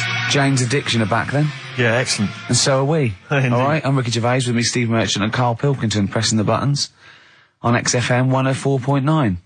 Well, I'm looking forward to today because not only have I got, a bit of Bowie, a bit of Springsteen, Mock the Hoople, Pretenders, R.E.M., an Elton John classic, don't laugh, right? But we've taken Dr. Fox's advice and prepared the show, and I've got a big list here of amusing observations. Coming up after the next record, a funny observation about describing your looks. Brilliant. All right? Oh, before, I just to say, Rick, I just had an email. Beach Buggy, your last chance to see them on Thursday, 5th of June, alright? So, don't miss out, the garage, 9:45. It's your last chance, Beach Buggy. Well, I know that must be some people's favourite record, Steve. Well, it's only one of mine. Thunder Road, Bruce Springsteen. I won't hear a bad word said against the boss. A lot of people dismiss him, as we said in the past, as being some kind of stadium rocker, but you can't listen to a song like that and not be moved. Surely, Carl. It's alright, yeah. Brilliant. A passionate man. Yeah. What? So, Carl. No, it's right. So, there's certain songs I like, that was alright. It didn't sound anything... If it wasn't Bruce Springsteen, if someone new came out, saying like that, I'd go, yeah, it's alright. Sure. Do you know what I mean? Yeah. you're a regular Simon Cowell, aren't you? I don't know if I like music as much as I used to now. That's what happens when you work in it, isn't it? Because Danny Minogue was on the telly in the Is week. it like when you work in a sweet factory and you don't nick the Mars bars after a couple of months? Yeah. Yeah. Danny Minogue was on the telly in the week, right? Yeah. And she was doing a medley. Yeah. Why do people do them? Well, to try and get all the hits. I know what you mean, yeah. Well, who's that busy that they haven't got time to listen to a full album or... But it was it's like a meal in pill form. Yeah. Well, I like most of Danny Minogue's hits, but I don't like the whole song. Yeah, exactly. So if you want to just pop the best bits down, 30 seconds, put them all together. Yeah. Well, I've got a Stars on 45 record from the 70s. Do you remember those? Yeah. Stars on 45. But it's that, like you say, I mean, this one had a kind of, it would be a snatch of Stevie Wonder, followed by the MASH theme, followed by Layla, just the intro. It was sort of, it's not music. It's just... Well, we do a bit of that, don't we? That's what DJing is, isn't it? It's a bit of everything. But we play the whole song, don't we, often? Mm. Yeah, we're better, aren't we, Carl? Oh. So what do you want to talk about today? Do you want to look at the list? Yeah, well, it's got describe looks. That's our list we've put. So this is a very amusing sort of link about describing your look. I don't know. What's this? I don't remember this. No, I just was thinking, like, you know, everyone's got an idea in their head, right? Of what Careful, Carl. Don't open yourself up to criticism. Go on, yeah. Everyone's got an idea. Do you know what I mean? Everyone's got an idea of what they look like and stuff. If someone wanted to know what I look like, or what Ricky looked like, or what you look like, Steve, if that... Yeah. What would you use to describe yourself? Do you know what I mean? Words. Not really. I don't understand. What do you mean? Well, like... Someone who doesn't know us, we've got to describe, and what's the game to hopefully get some sort of interpersonal language going, so you know they've got the same image as you, to a certain extent. I'm just thinking, if I was to meet Steve in a restaurant, right, I'd Nothing untoward going on. We're just hanging out. no, just having a chat, just having a normal night out. Yeah. Who's paying? Because I mean, is it expensive? Go Dutch. I mean, right. So, I say to you, I'll see you at 8, right, in this restaurant. I turn up at the door. It's a bit of a posh place, right? There's Steve Merchant in, and the waiter sort of goes, I don't know. What does he look like, right? And where's he from? Just a little French fella. Oh yeah. And what does he look like? So the thing I'd pick up on first, tall lad. Tall, yeah. And then he goes, you know, we got lots of tall people in, right? And I go, big eyes. Big eyes. Yeah. And then he'd go, yeah, he's over there. I'll be honest with you. I mean, you can have dinner and you can buy me dinner. I'm not sure you're going to get anywhere with me. If you're slagging me off. No, I'm not slagging you off, though. That's what I'm saying. Yeah. I'm just using what comes to mind. When can I just... Tall and big eyes. Can I assume that they know, like... Could I say, like, easiest for me I'd say, looks like Reg Varney from On the Buses. Would they understand that? Can I use sort of, like, kick references? He's 30-odd, this waiter, so he'll... Yeah, so I go, right. Oh, yes, it's Reg Varney, he's sitting over there. Yeah. So he went German towards the end. See, I describe you more, Rick, I think, as... I would imagine, I'd say, have you ever seen that Johnny Vegas on the telly? Yeah. Imagine he was inflatable and he just let out a little bit of air. All right, well, at least that's nice. What Ricky would look like. As opposed to, like, you know, pumping harder. Yeah. Okay, well, Carl I'd describe as, you know those little red monkeys that you see on wildlife programs? They're in the trees and they scream when they see a leopard or something. I think so. Shave that. Just shave one of those little red monkeys and put some sort of, you know, old sort of Manchester gear on it, maybe. Yeah, you know what I mean? A banana rack and some baggy jeans. I'd like to see how the waiter would react to that. He's got a picture of a monkey, then he's got a picture he's shaved. It's like he's got no hair, then dressed like some kind of Manx scally. He's over there. Yeah, he's over there, Carl's over there. That's what I do. Brilliant. So, now coming up, the Verve, after that, an amusing link about gay handkerchiefs. Really? I'm looking forward to this. Lucky Man by The Verve on XFM 104.9. I'm Ricky Gervais, with me Steve Merchant and Karl Pilkington. Carl, what's the problem with gay Yankees? You played Bruce Springsteen last week. Yeah. Right? Yeah. And you said he had got a load of trouble on his hands when he had a hanky in his back pocket. Did I say that on air or...? Well, we were just saying that famously on the cover of the Born to Run, Born in the USA album, it's just him, isn't it, with his backside, basically, with a red handkerchief. I wasn't looking. Well, I just... I did it for research purposes, for this amazing link. Yeah, he had a red handkerchief, I think, in his right-hand pocket, and apparently that signifies homosexuality, apparently. I don't know. Oh, I thought it was which way you take... I don't know. These are those myths, aren't they? Right, yeah, well, exactly. I don't even know if this is... No, well, I read up about it. Okay. Right. Just research. And, it's all sort of, you know, they've got all different coloured hankies. Are they? Right? Yeah. right? And it depends what pocket you put it in as well. So you've got like the different colours, different pockets. Yeah. And Sorry, how many variations are there? Different pockets is what? well, you've got like your back pocket, your right back pocket. Well, what do they mean? What do you mean? Well, what do they signify? You can't just tell us they signify something. What do they signify? Well, some stuff that we don't really want to talk about, to be honest. What? Sort of stuff that gays are into. Right. What do you mean? Barbara Streisand records. Yeah, yeah. Eurovision. No, like a couple of the things that were there that I know we can mention.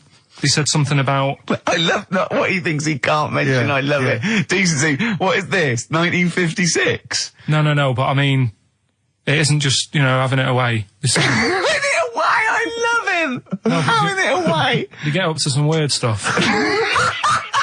I love the fact he didn't want to offend, but he's offended a lot more people by saying they get up to some weird stuff.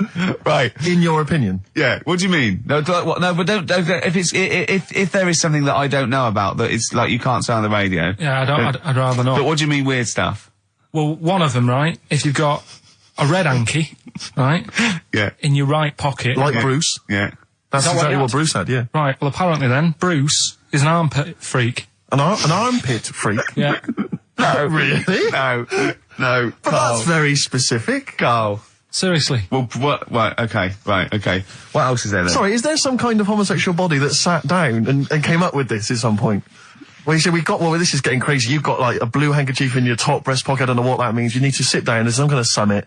Figure out what it means. Yeah. It's just that you're not free from it either. So if you were to go in like a gay bar, which, you might do if you're straight anyway, because they're, good places, I think. Mm-hmm. Right? You can't actually go in there if you've got a cold, because every coloured hanky represents something. Right. So if I was to go in, had a bit of a sniffle, I could get into all sorts of trouble. Right. What, pull out a Marks and Spencer's white linen hanky, that means you like to be tied up and whipped. Yeah.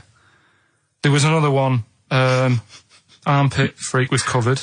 Armpit freak is done. We've covered. An armpit freak. I don't really know what that means. Right, okay, yeah. But there was just one other thing, like a blue and white one, is if you're into sailors. To sailors? Yeah, if you have a little blue and white hanky, that's in your left pocket. Yeah. Right. Blue and white equals sailor. So I wanted to ask you something. But again, we've got to be careful here. You know when you wouldn't leave the building that was on fire because you were standing proud. Hang on, we need this. Some people now don't know what you're talking about. Carl, you were on holiday. Yeah. On holiday in Tenerife, right? Yeah. You'd had a moment of intimacy with your girlfriend. Yeah. A knock on the door. You had to stop and get up. You peeked around the door. It was a fireman saying, "Get out," but you didn't want to leave because you had a. Yeah. It was a little. Yeah. But what I don't understand is you maintained that while looking at a Spanish man dressed as a fireman. Yeah. Is that true? Is that the fact? You maintained. I'm sorry to say you maintained arousal whilst looking at a gentleman dressed as a fireman. No. Is that these are the facts? And they are undisputed. Right? Did you maintain? I'm not a machine though. Do you know what I mean? I can't turn it on, turn it off. Right? But you were talking. I just thought talking to a fireman, you'd have probably lost it. I don't know, but you didn't. No, but the other thing was, I was talking to Suzanne about it again, right? Yeah. She said, "What are you talking about that for?" Right? I said, "Oh, it just cropped up, right?" Yeah. And the dilemma was, you see, I wanted to try and make sure that it was a proper fire because that was the last condom we had, right? So it would have ruined the night. So I didn't want to it was like, well, what's going on? Is it, do we need to get out? Yeah. Is it a proper fire? Yeah. And you, and talking to this man in uniform, what did he look like? Was he good looking? Did he look like Ricky Martin, say? Was he good looking? Was he good looking in his uniform? I can't remember. Can't remember. Did he have a moustache? Better play a record, didn't we? Is this bringing it back? What? You look uncomfortable. What? Did you just switch this on with your hands? The Flaming Lips, and that's Fight Test. Lips and test. Lips Test. On M. We were talking there about homosexual people, and I'm sure we'll move on to other topics. But I just mentioned, I was talking to a friend of mine in the week, Rufus, and he overheard. He pieced together sometimes if you overhear a conversation, you can piece together what's going on. Yeah. And it sort of transpired from what he could make out that one gay guy had just realised or just found out that his gay boyfriend had maybe been having an affair and was on the phone and had called this person, the third party. So the other one was crying, wasn't it? The other one was crying in tears. Obviously, they just had a big argument about it. And all he heard on the phone was the guy saying, in very kind of earnest tones, "I'm going to do everything in my power to destroy you." Well, I just like to think what that was. What was he, No more guest list to GAY. To GAY. I am going to slash your diesel jeans with a pair of scissors. What if they're listening now? I know, I mean, it's probably an emotional time for them. Yeah, but they probably don't think we're talking about them. No, not those. It's probably happened quite a lot this week. Well, possibly. I do know quite a lot of gay people, right? But they do jump about when it comes to partners. Right. Karl. No, Lee. Freedom of speech. Yeah. Let the man speak. No, I'm not saying that's a bad thing. I mean, it's quite, they don't, if they get bored, they move on that. Which is fair enough, but they do... How have you pieced this together? And they go out late, don't they? Well, we've covered that, haven't we? We've done that. Yeah. How have you... So, Do you know how we covered that? His favourite record is Killing a Georgie. And he went, at the end of the record, see, but how late was it? Yeah. If he'd have been sort of going out at a decent time, that wouldn't have happened. Sure. Do you know what I mean, Steve, though? They're always getting ready to go out about 1:30 in the morning.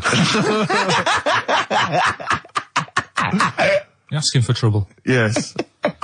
Incidentally, I should just point out that, oh dear. That, we've had an email, I've lost it here now, but anyway, it was one of our listeners saying that we've slightly embarrassed ourselves because, of course, Bruce Springsteen on the cover of Born in the USA doesn't actually have a handkerchief in his back pocket. It's actually a red baseball cap. So, I don't know if that also counts. I don't know if it's any coloured object. What does that mean, though? Yeah, into heads. Into little round heads. Oh. If Bruce Springsteen, and he's obviously not gay, but if he said, "All right, Karl, just, little cuddle," would you turn down Bruce Springsteen? Yeah. Well, no, but why? Just like, "All right, mate," you hug your mates, don't you? If Bruce said, "All right, Karl, I like your show, love your head, little cuddle, a mate's cuddle." No, I say, what are you doing? You just say, "Look, We're a couple of old friends. Look, Bruce Springsteen, I've got those great songs. I like what you're doing.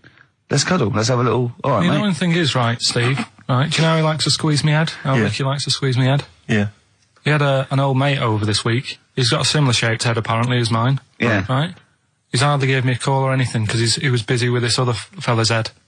Oh, you feel quite bad about that. Well, This is a better head to squeeze. I'll tell you why. Because he shaves his every day, right? He's got the same sort of hair problem with him. Shaves every day, right? Problem.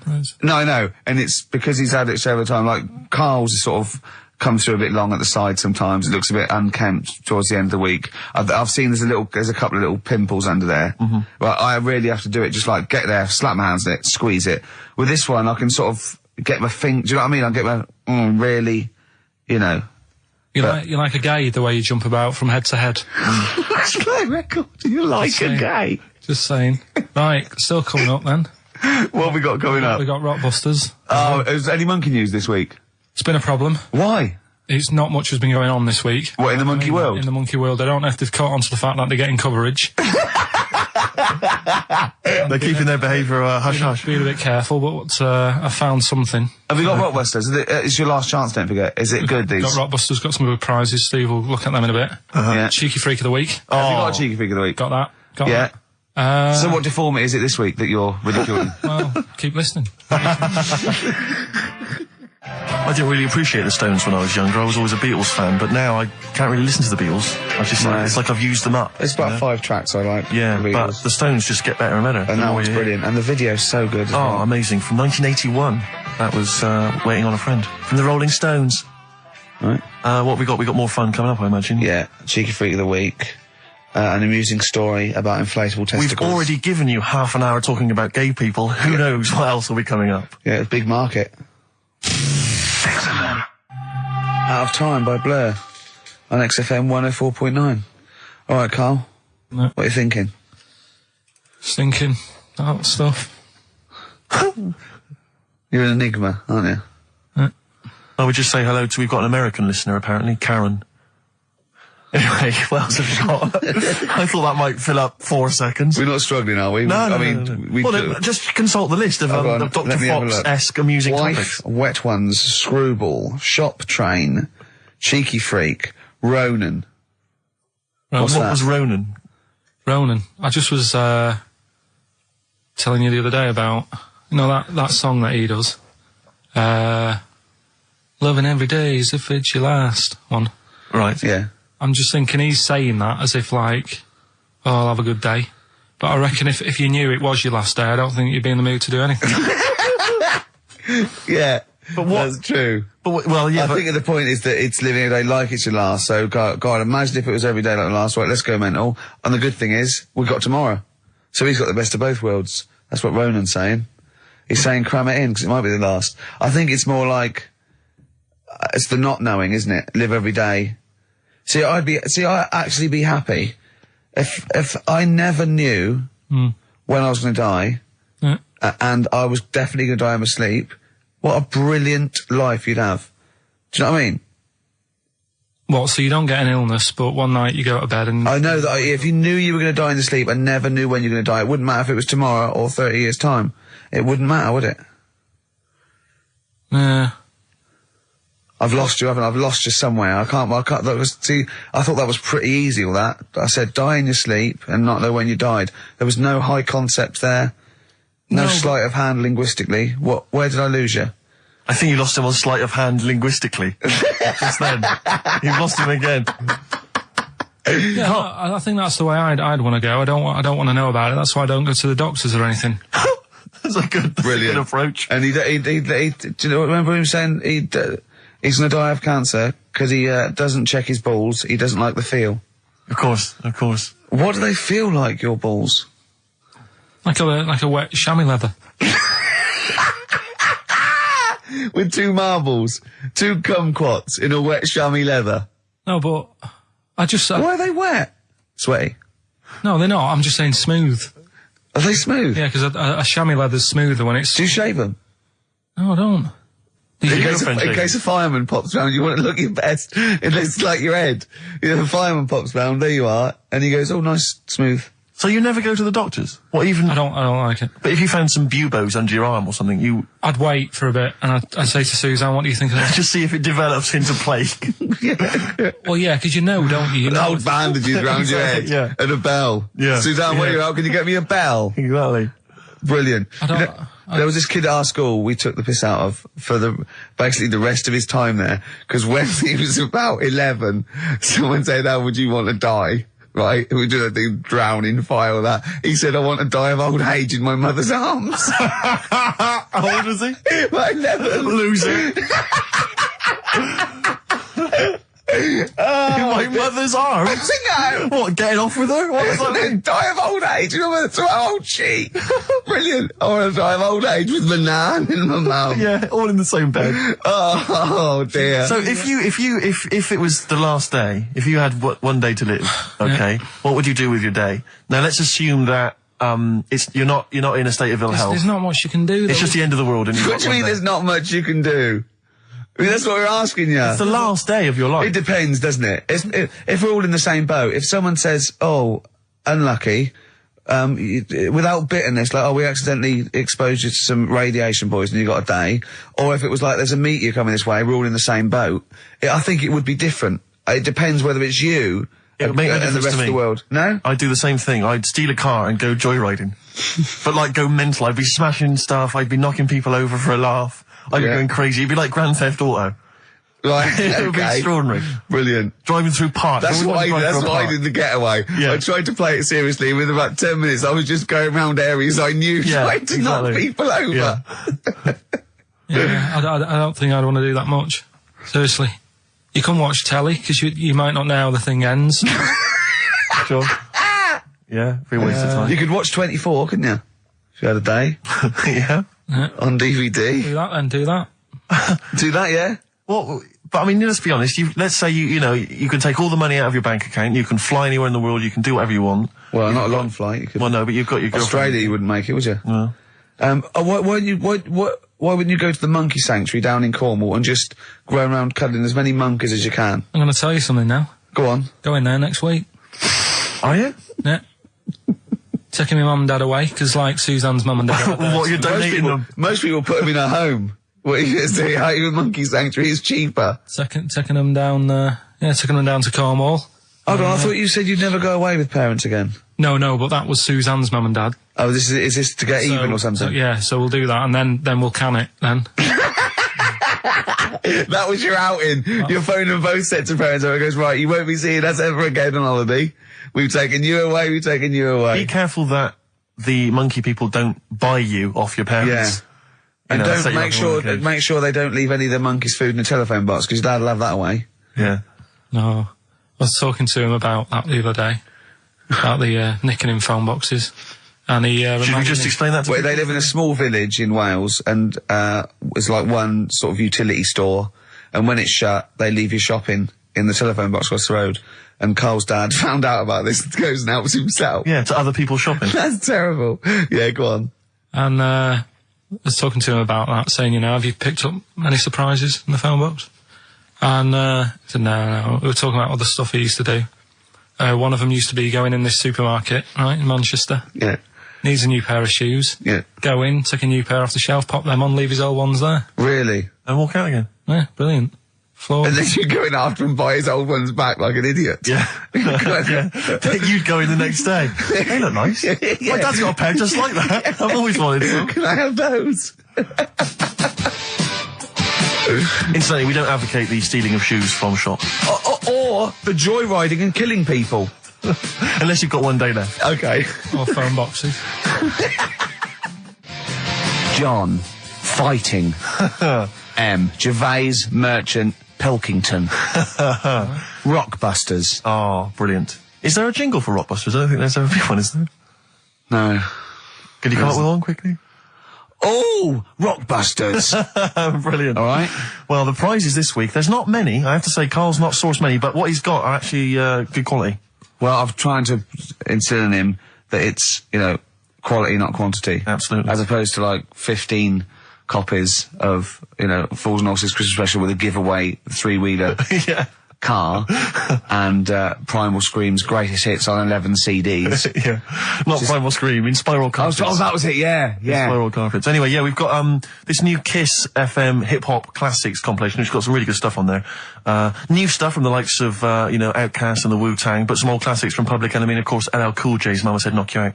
It's worth having alone for that track. Yeah. I think this is 4 CDs? No, 2 CDs. The Best Air Guitar Album in the World, Volumes 1 and 2, in a special box set. Yeah. You've got all sorts on there. There's May. Bryan Adams is on there, Robert Palmer. May, but also excellent stuff. Beastie Boys, Clash, we got the Kinks, so that's good. Abigail's Party, the DVD thing with Alison Steadman. I know you're quite a fan of that, aren't you, Rick? Yeah, it's good. She's, from many years ago, if you've not seen it, it's good. This Later with Jules Holland DVD, it's got live performances from PJ Harvey, the Cardigans, Rollins. But he is playing Boogie Woogie over their tracks. I would hope so. Okay, good. And also, is this the new albums from The Thrills? Yeah, it is. Is it the album? Yeah. So that's a little. Wow. Is that exclusive? It's not even out yet, is it? I know, not even out. Not even out. Wow, that's the sort of things that Carl can come up with if pushed. It's all about the game, though. It's all about the game. The prizes are just for fun. It's all about the playing the game. Let's see what Carl's come up with this week. This is his last chance. If I ever hear anything like New Odour again, that's the end. Okay. They did get it, though, didn't they? So they'll work it out. They will do it. Just let's have the jingle again. All right. Oh, Rockbusters. Right. If you haven't heard it before, cryptic clues that make up a band. And some initials to help you on your way as well. Right? So, well, you'd never get it without, but go on. First one, that fella likes sucking on iron. Right? That fella likes sucking on iron? Yeah, the initial M. Right? Okay. That fella likes sucking on iron. Right, that's the first one. Second one, the Jamaican fella spots a boat. Oh, God. Say that again. The Jamaican fella spots a boat. Spots a boat? Yeah. Right. The Jamaican fella spots a boat. Yeah, that's right, yeah. All right. Initial D. D. D. D. Okay. D. All right. And the last one, do you want a game of tug of war? Well, it's up to you. You own it. Right? Interesting. I've just got number 2. Right. Do you want... Oh, God. Right, The third one, do you want a game of tug of war? Well, it's up to you. You own it. And what's the initial? E. All of them again, quickly. Right, so the first one, that fella likes sucking on iron. That's M. Second one, Jamaica fella spots a boat. Right, that's D. And the last one, do you want a game of tug of war? Well, it's up to you. It's, you own it. Right? This is it like it's a whole story by the end. That's E. Ricky.gervais@xfm.co.uk. Please don't phone Email in. only. Email and we cannot be bothered to answer the phone. Ricky.gervais@xfm.co.uk. Brilliant. White Striped. Excellent. Forthcoming single from the White Stripes, I Just Don't Know What to Do With Myself. Worth checking out the webcam. Ricky's made Carl some kind of... I don't know, how would you describe that? I don't know, it's like a new thing. It's sort of like a scarf, sort of bandana. I just invented it. I don't know what Talk us through it, if you would. Well, all it is, it's a length of toilet paper. You can use silk, wool, everything. And you just put it round his neck, and then round the back, and up over the ears, and tied to a little bow jauntily on the side. If you could actually stand up, just in case they got a webcam shot of it, you can see that there. What would you call that? I don't know. It's sort of like a bandana, but I don't know. Neckadana, neck chief. A neckadana chief. A Carl chief. Yeah, I don't know. Well, we'll be marketing those if anyone's listening. Yeah. So, and would you do them in a variety of different colours for gay people? Red Hot Chili Peppers, universally speaking, on XFM 104.9. Well, halfway through, Steve. I'm Ricky Gervais. That was Mr. Merchant I was referring to there as Steve. Familiar. Friends by now, 5 years in the making. Karl Pilkington, I know him in a year and a half, but he's a good friend as well. Alright. Alright, XFM, where paths cross. Alright? Oh, so, any interesting things to talk about, guys? Dr. Fox style? Any amusing observations? Have you taken a sideways look at the week's news or anything, Carl? What have you... Tell you what I did here last night. Go on. 5 Live. They do like a review of what's gone on in the week. When we've been busy in the week, I haven't always got time to follow what's going on. In the world, sure. Someone's made a chicken with teeth. For what reason? Don't know, because they can. Just because they can. And like So it chooses food. Yeah. they had a few guests saying, well, where will it all end? So you're sure you weren't watching a Wallace and Gromit video? No, seriously, right? They're doing it. They're chicken with teeth. Why would they spend millions researching... What do you mean they've got a chicken with teeth? What do you mean there's a chicken with teeth? Sounds mad, doesn't it? What are you talking about, Carl? That's what they've done. Do you know, like... Why? I don't know. They're just messing with science and that, and that's what the people were saying. Why are you doing that? Do you know what I mean? Where will it start? What's the next thing? They did the sheep. They did the cloning. Right? The rat with an ear on its back. Did that. Can hear a cat coming, can't it? What else were they talking about? They were talking about that sheep again, that cloning one. Yeah, Dolly the sheep. Do you think it's that clever? They do all look the same anyway. What's it got to do with its cleverness? Being cloned. Being cloned, is it? Do you think that's a good thing? He doesn't think it's that impressive because they look the same anyway. Right. They could have just put any sheep in there and go, look, they're the same. Yeah. Brilliant. So there was a programme, people were talking about... What are you talking about, a chicken with teeth? It was the latest news. It was like all about the war and that, and I was like, yeah. And then it's a chicken with teeth and saying, hang on. Your ears perked up. Yeah, he didn't hear anything about the war, did you? That was like, they might have been speaking French, or just like whistles. And now, story about a chicken with teeth. Yeah. You stop washing up, maybe someone can let us know, Oh, God, don't open the floodgates. No, but I'm just saying I don't know the full thing. They just... Of course you don't. Surprise. They just touched on it. Yeah. Anyway, other stuff I did do proper research on in the week. Go on. Having testicles done. having your testicles done? Yeah. What does that mean? Same magazine that was doing the hanky coverage. Letting you know what all that's about. It was like a great magazine. How can we get him as a pundit on these news shows like Newsnight? Do you know what I mean? Sky News. On there, wouldn't he? Just on there, just asking what they think. Wouldn't that be amazing? Is there a producer out there that would take a chance on Pilkington? It's Pilkington, Raggy Omar, Ian Hislop, and a panel of people, and they just ask people. Yeah. Yeah. So you can have your testicles made bigger. Why would you want to do that? Well, that's what I was asking. What's the point? Well, the actual testicles, or do they just inflate your ball bag? Because you could do that, couldn't you? You could have some air injected so it was like a big... So they'd look bigger, but they'd rattle around inside, wouldn't they? Make a little noise, wouldn't it, when you're... like manacas. Like some kind of instrument. Yeah. That was sort of like one of those African instruments, just like a big sheep's bladder with little... There's Pedro on the maracas. Yeah. They just, yeah. Yeah, just stripped to the waist. Yeah. Just, yeah, with us hanging out. Why- and then why- when you're sort of like, the neighbours would think, what's he doing? He's been playing those manacas all night. And really, you were, you know. Why The mouse with the ear on its back going, keep it down. Yeah, this is really loud to me. Eh? Why would someone have that done then? You brought it up. Yeah, Well, presumably so that they could draw a little funny face on them. Yeah. Obviously. And you could let them down after the holiday, like you do a Lilo. Exactly. Just let 'em- yeah. On holiday, you're floating round, you know, like you're just in the sea with your big instrumental manacas, right? Just floating. You're having a whale of a time, like people playing it as they go past. Exactly. All right, Carl. All right, Become a bit of a sort of local celebrity. Yeah, there's Carl with his floating manacas, like a big jellyfish, right? Yeah. And then the end of the holiday, or Saturday, If you've got a little pair of tight speedos, it'll be like Jordan walking around.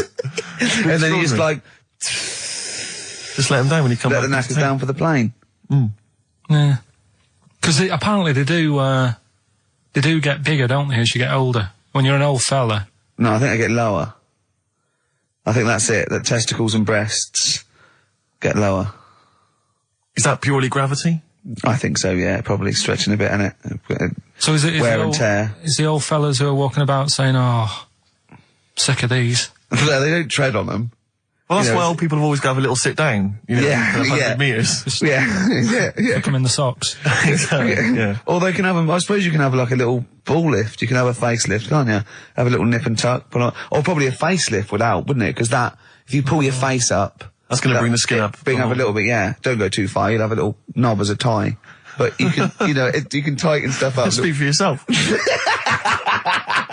Steve with his kipper tie. That's a lovely tie you've got there, Steve. And you look so young. Yeah. What's that little sack underneath it? That little brooch. Well, wait. Playing with your little manacas all night, Carl.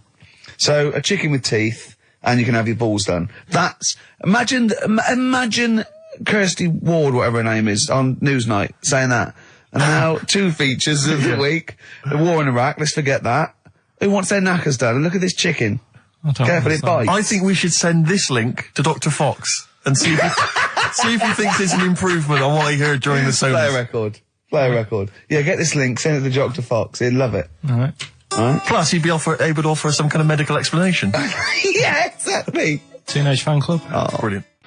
One of Kurt Cobain's favourite bands, apparently, Teenage Fan Club, and that was the song Radio. He loved them. We've just had an email here. It says apparently they created the chicken with the teeth in order to prove that DNA can be reverse stimulated. The theory being that if you can revert chickens to a state in which it has teeth, I don't know if it ever had teeth, you can alter someone's DNA to stop them going bald, Carl. Did they mean that because birds came from reptiles that had teeth, outcrops, and then changed into a beak or whatever, that they revert... I don't understand, they revert DNA. I mean, there's not quite enough science here for me to be able to answer it in detail. Well, not for us maybe, but I think Carl's probably grasped it. What do you think that means, Carl? Yeah. What does he say? Okay, moving on. Ah, dear. Oh. Life's too short. What else is there? Have you got a monkey news coming up soon?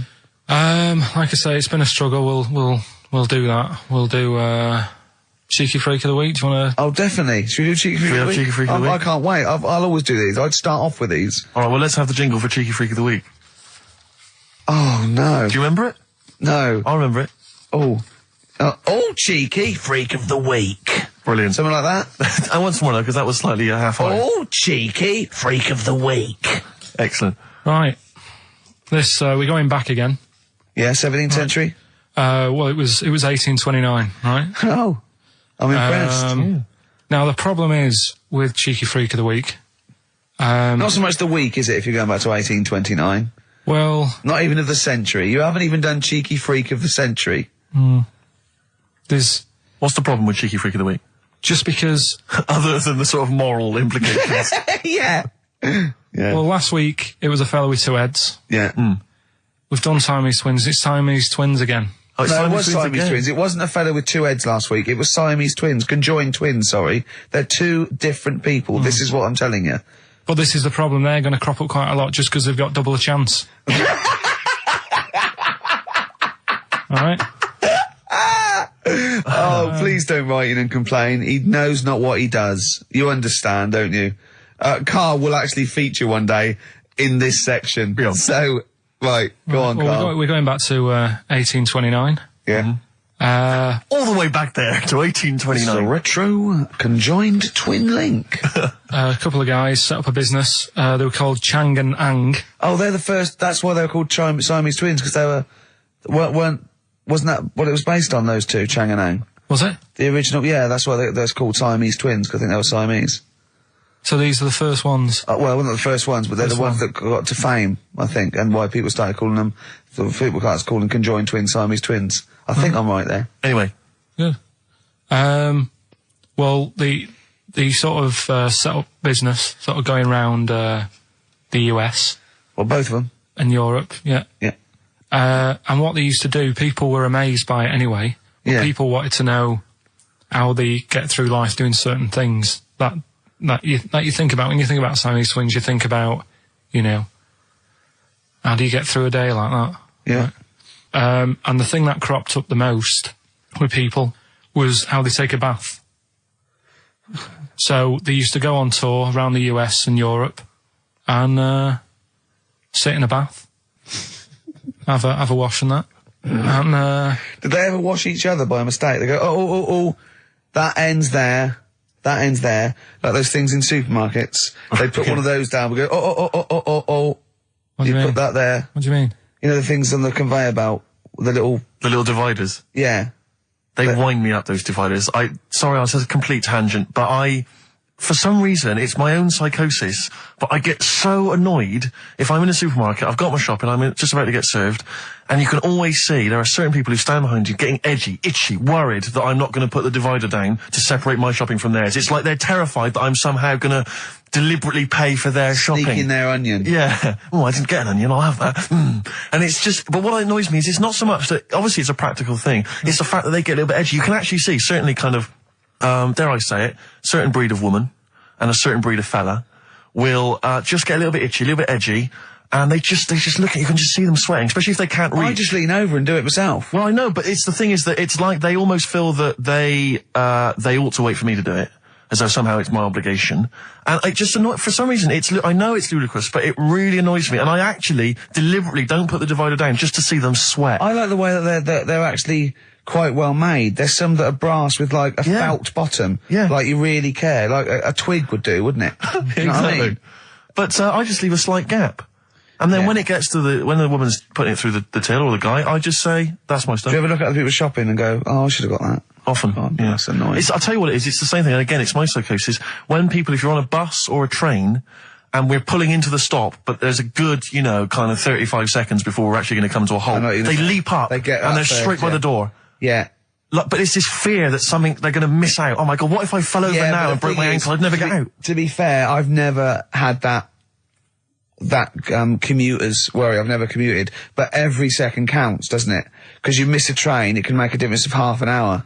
So that's why commuters literally run to get their connections. But the thing is that with a bus, there's often there'll be people who are sat right next to the exit will get up and stand up for a while, waiting to get out. It just, again, I'm not saying it's not, it makes perfect sense to them. When you've got a day it's my psychosis. They're going to be mowed down in the streets. They will just be a few of the You're going to be in a lovely Chrysler. Exactly. Yeah. Well, I will be going straight through a branch of Waitrose. Yeah. Taking people out in the So we do not condone going through Waitrose in a Chrysler. In a car. Now, as Chang and Ang, they're in the bath, they're washing their own bits, they got one of those dividers, right? They go, well, that's definitely yours. I marked mine.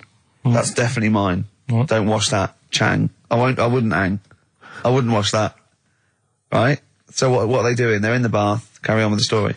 That's about it, really. I mean, that's the fact that people... So, two Two little Oriental fellas joined in the hip, had a bath. No. That's your story. No, they didn't have a bath. They everybody, they must have done some sort of research, right? Who? Changarang, right? And they said, well, what do people want to see? Isn't that basically Roller's song? But it's an idea that people have queued up. They've paid their money. They're in a tent. They're, well, I hear they're going to have a bath. They're going to have a bath. Two Chinese people have a bath. How would they possibly do it? Well, I've heard they get into a bath. But that's I don't know what they what's wanted to exciting. see them nude and where the join was. No. More than how do you get in the bath? I don't know. They just that's what they picked. They said what would be good to see. What do you what do you want to see them do? Having a bath. How'd you get into trousers? Was there Exactly. This is all part of it, and that's why they picked having a bath. This is all part of it. Well, they want you to get dressed afterwards. Yeah. Who was the best out of Chang and Ang? Who was your favourite? They both look the same, to be honest. There's a surprise.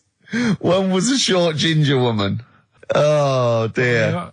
Is there anything what would be better than having a bath for you when you've seen them? What would sort of make you go, I wonder? One of them pulling and the other one going home alone. Yeah. I go, look, she's definitely up for it. I'm taking her home and go, what am I going to do? Can I watch? Definitely not. Definitely not. Look, you go to bed. I want to wine and dine her. But if he's got back to their place and they're going at Hammer and Tongs, but it's only one of them. No, Hammer and Tongs were their cousins. Right. They lived miles away. Yeah. If one of them gets knackered, can the other one take over? God, I think we play a record. That annoys me. What? That sort of being at it all night.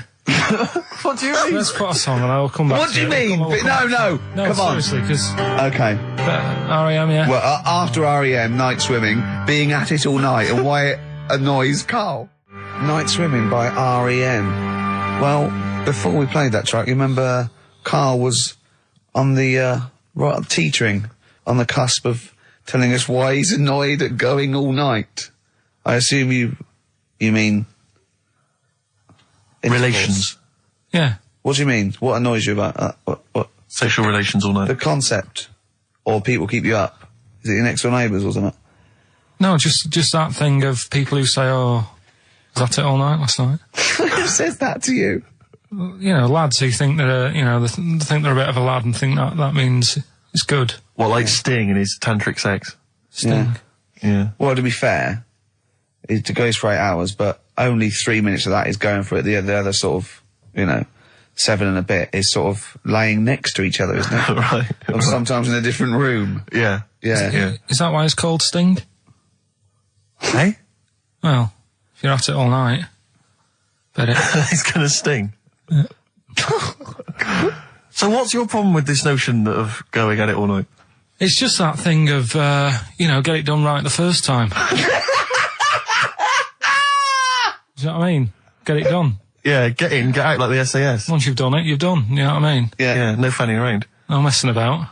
So, it's just that, isn't it? It's like, do it right the first time. Once you've washed up, right, you put the pots away, you don't dirty them again. What a lovely analogy. That's one of the great Is that what you say to Suzanne? Come on, love. Once you've washed up. I've already washed up. You don't dirty the pots again. Go. What a romantic Ding dong. song. Hello, is there a fire? Oh. Hello. Did he have a moustache, the fireman? Oh. Radiohead, they're there on XFM 104.9. I'm Ricky Gervais, Steve Merchant, Karl Pilkington with the answers to Rockbusters, the biggest quiz on radio, probably. Mm-hmm. Do you want to remind us the quiz? No, you mean the crappiest quiz on radio? Yeah. Right. First one was, that fella likes sucking on iron. Yeah. Right. The initial was M. Yeah. What was the band? It was Metal Liquor. Alright. What's Metal Liquor? No, wait, I've never heard of a band, Metal Liquor. Metallica. No, you said Metal Liquor, I don't understand. Yeah, Metal Liquor, Metallica. Yeah. What? No, say it again and try and make Metallica sound like Metal Liquor. Metallica. Metallica. Metallica. Is he having a fit? Say it again. Make Metallica sound like Metal Liquor. Metallica. Metallica. Okay, next one. Right. Yeah. Second one, the Jamaican fella spots a boat. That was easy. That was D. That was Debage. You got that? Make it sound like the band.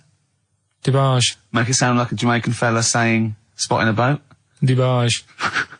Right. So you got that one. And the last one.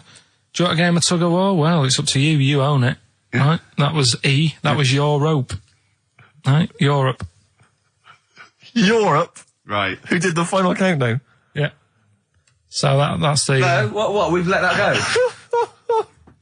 That's the 3 answers for this week. Who's the winner, Steve? Well, again, I mean, there are lots and lots of people who got it right, Rick. So I don't know if it's just us that think this is rubbish. Right. But, who's the winner? Well, you know, I'm always a fan of people with just something, a name, I don't know, that maybe tickles me. Yeah. And sadly, I did want to give it to, I wanted to give it to Daniel Jowett.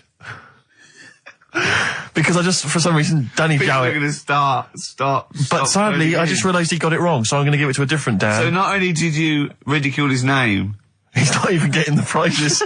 But better luck next time, Danny Jowett.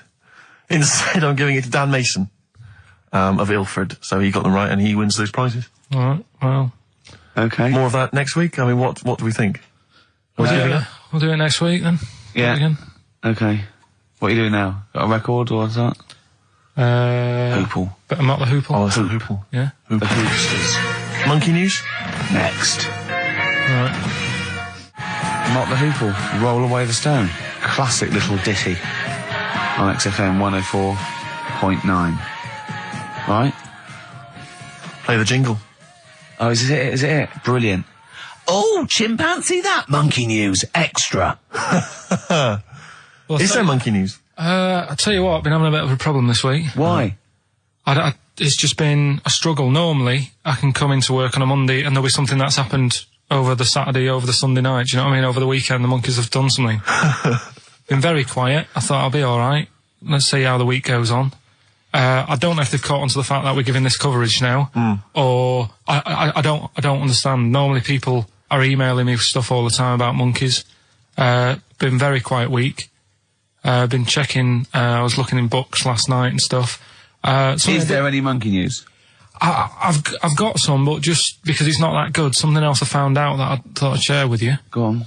I was looking in the Guinness Book of Records, right? Because I thought they'll have something in there about monkeys or something, right? Mm-hmm.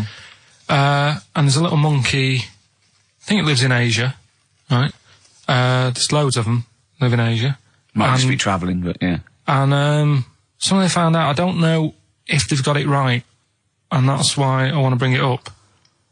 Apparently, it's the mammal, right, that's got sort of the pointiest eyes that pop out of their head.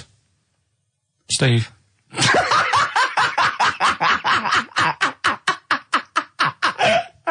Now,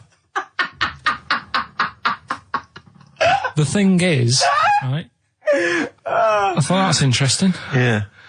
Apparently, it's the biggest with the sort of goggle eye type thing. Right, yeah, go on. Apparently, they come out of their head 1.6 centimetres. 1.6 centimetres? What, you mean they protrude? Yeah. They protrude from the head at 1.6. Okay. What? How long? Have you got a ruler, Rick? 1.6. He's having a go. I'd say I'd be a little bit annoyed if the monkeys beat me. Well, I don't think it has. That's what I'm hoping. Is there anything we can... I mean, what's 1.6? Oh, can you... It's about... Drop your trousers.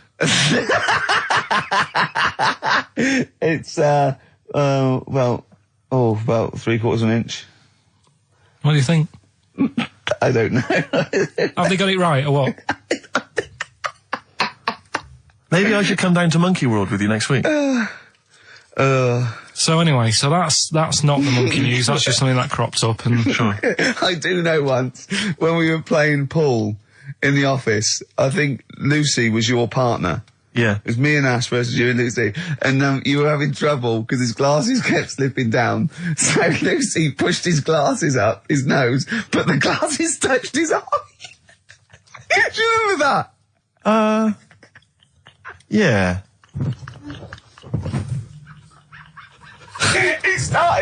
He started it. Well, you're the one who joined in. No, I know, and I feel bad now. Yeah. He makes me nervous when he goes, yeah. It's like, play a record. No, I'm just trying to think about which part of your fat, middle-aged physique I can pick on.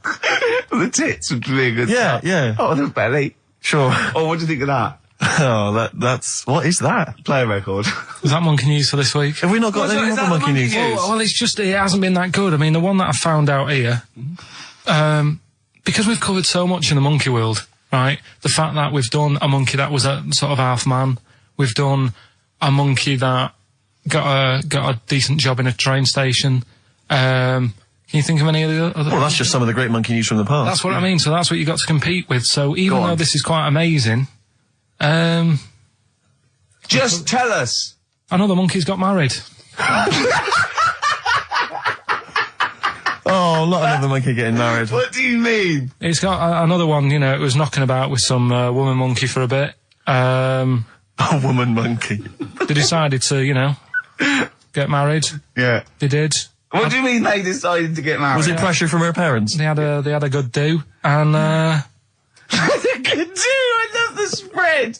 I love that. Peanut vol-au-vents. Yeah.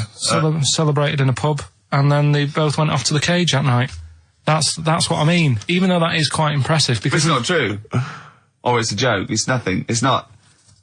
on an Nova website, official sort of news website. 2 monkeys have married in Romania after a whirlwind romance. Well, that's... After a whirlwind romance. God, yeah.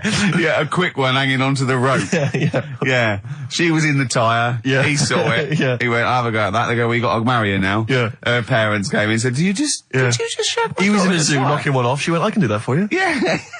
Yeah. Guests say the monkey bridegroom was scared by the number of people attending the wedding and refused to get out of his cage. So his bride was, Not bloody Hello Magazine again. No, it was no. I think it was like last minute nerves. Right, like right, you know, right. Yeah, I'm single second now. thoughts. It's like it's the big step. Yeah. But his bride enjoyed every minute of it. She was loving it. Yeah, she sure, looked lovely, by the sure. way. She looked lovely. Yeah. Did she? I could. Reports she only appeared to have problems with her veil and dress. Do you see? This is. The guests I hope they didn't ruin it like Anthea Turner and maybe get sort of sponsorship PG tips or something. Totally, with strong plum brandy, so they got them drunk as well. So they carried on the celebrations at the pub, and the bride was taken to her new husband's cage at night. I apologise. Play a record. I'll tell you what winds me up. What? Monkeys getting married. I know. And I'm not getting any action. And I got bigger eyes. Little by little, Oasis on XFM 104.9. Well, that's the show. Ricky Gervais, Steve Merchant, and Karl Pilkington. Karl, do you think it was a good show today? It was all right. Wasn't it, with some. What do you think good moments, the loyal listener has gotten from today's show? What do you think that we've added to the world? Well, I think they know what they've got, right? But if someone's just tuned in, I can tell them they've missed out on some good stuff. They've missed out on Chang and Ang. Yeah. They're the two who are the one who invented the ones who invented the Siamese twin thing. Yeah, that's it. They invented it. Yeah. You've got you've had like How We'd Spend Our Last Day. Yeah. Right? Running people over. Chicken with Teeth. Oh, he says it like, there's no other show that could give you all this. Yeah, go on. Gay Yankees. We've done that. Yeah, No one will be having a problem there tonight. yeah. Another monkey marriage. Another Another it one. sounds like the end of the news. Yeah. You know what I mean? The headlines on Sky News, and headlines on, and another monkey marriage in Romania. If you've thought about having your testicles bigger, Yeah, we've sort of covered that. yeah. And the monkey that had big eyes. Yeah. If it's listening, its position might not be safe in the Guinness Book of Records. If, And of course, Karl stays hard by looking at firemen. Indeed, we've also learnt that. well, that's not true. Well, you did. Yeah. All we know is that you saw a fireman and it didn't seem to affect your erection. We've avoided saying erection In fact, for 2 hours. if anything, it prolonged it, from what we can We've tell. avoided saying erection for 2 hours, and then he just you know... Healthy young man. Yeah. So, Yeah, no, sure, I'm sure he was. I'm sure he was, but... Fireman, keep Karl hard. right. Get asked me to Pete for dinner, listening. you Amy Mann to end with. See you next week. go find Right.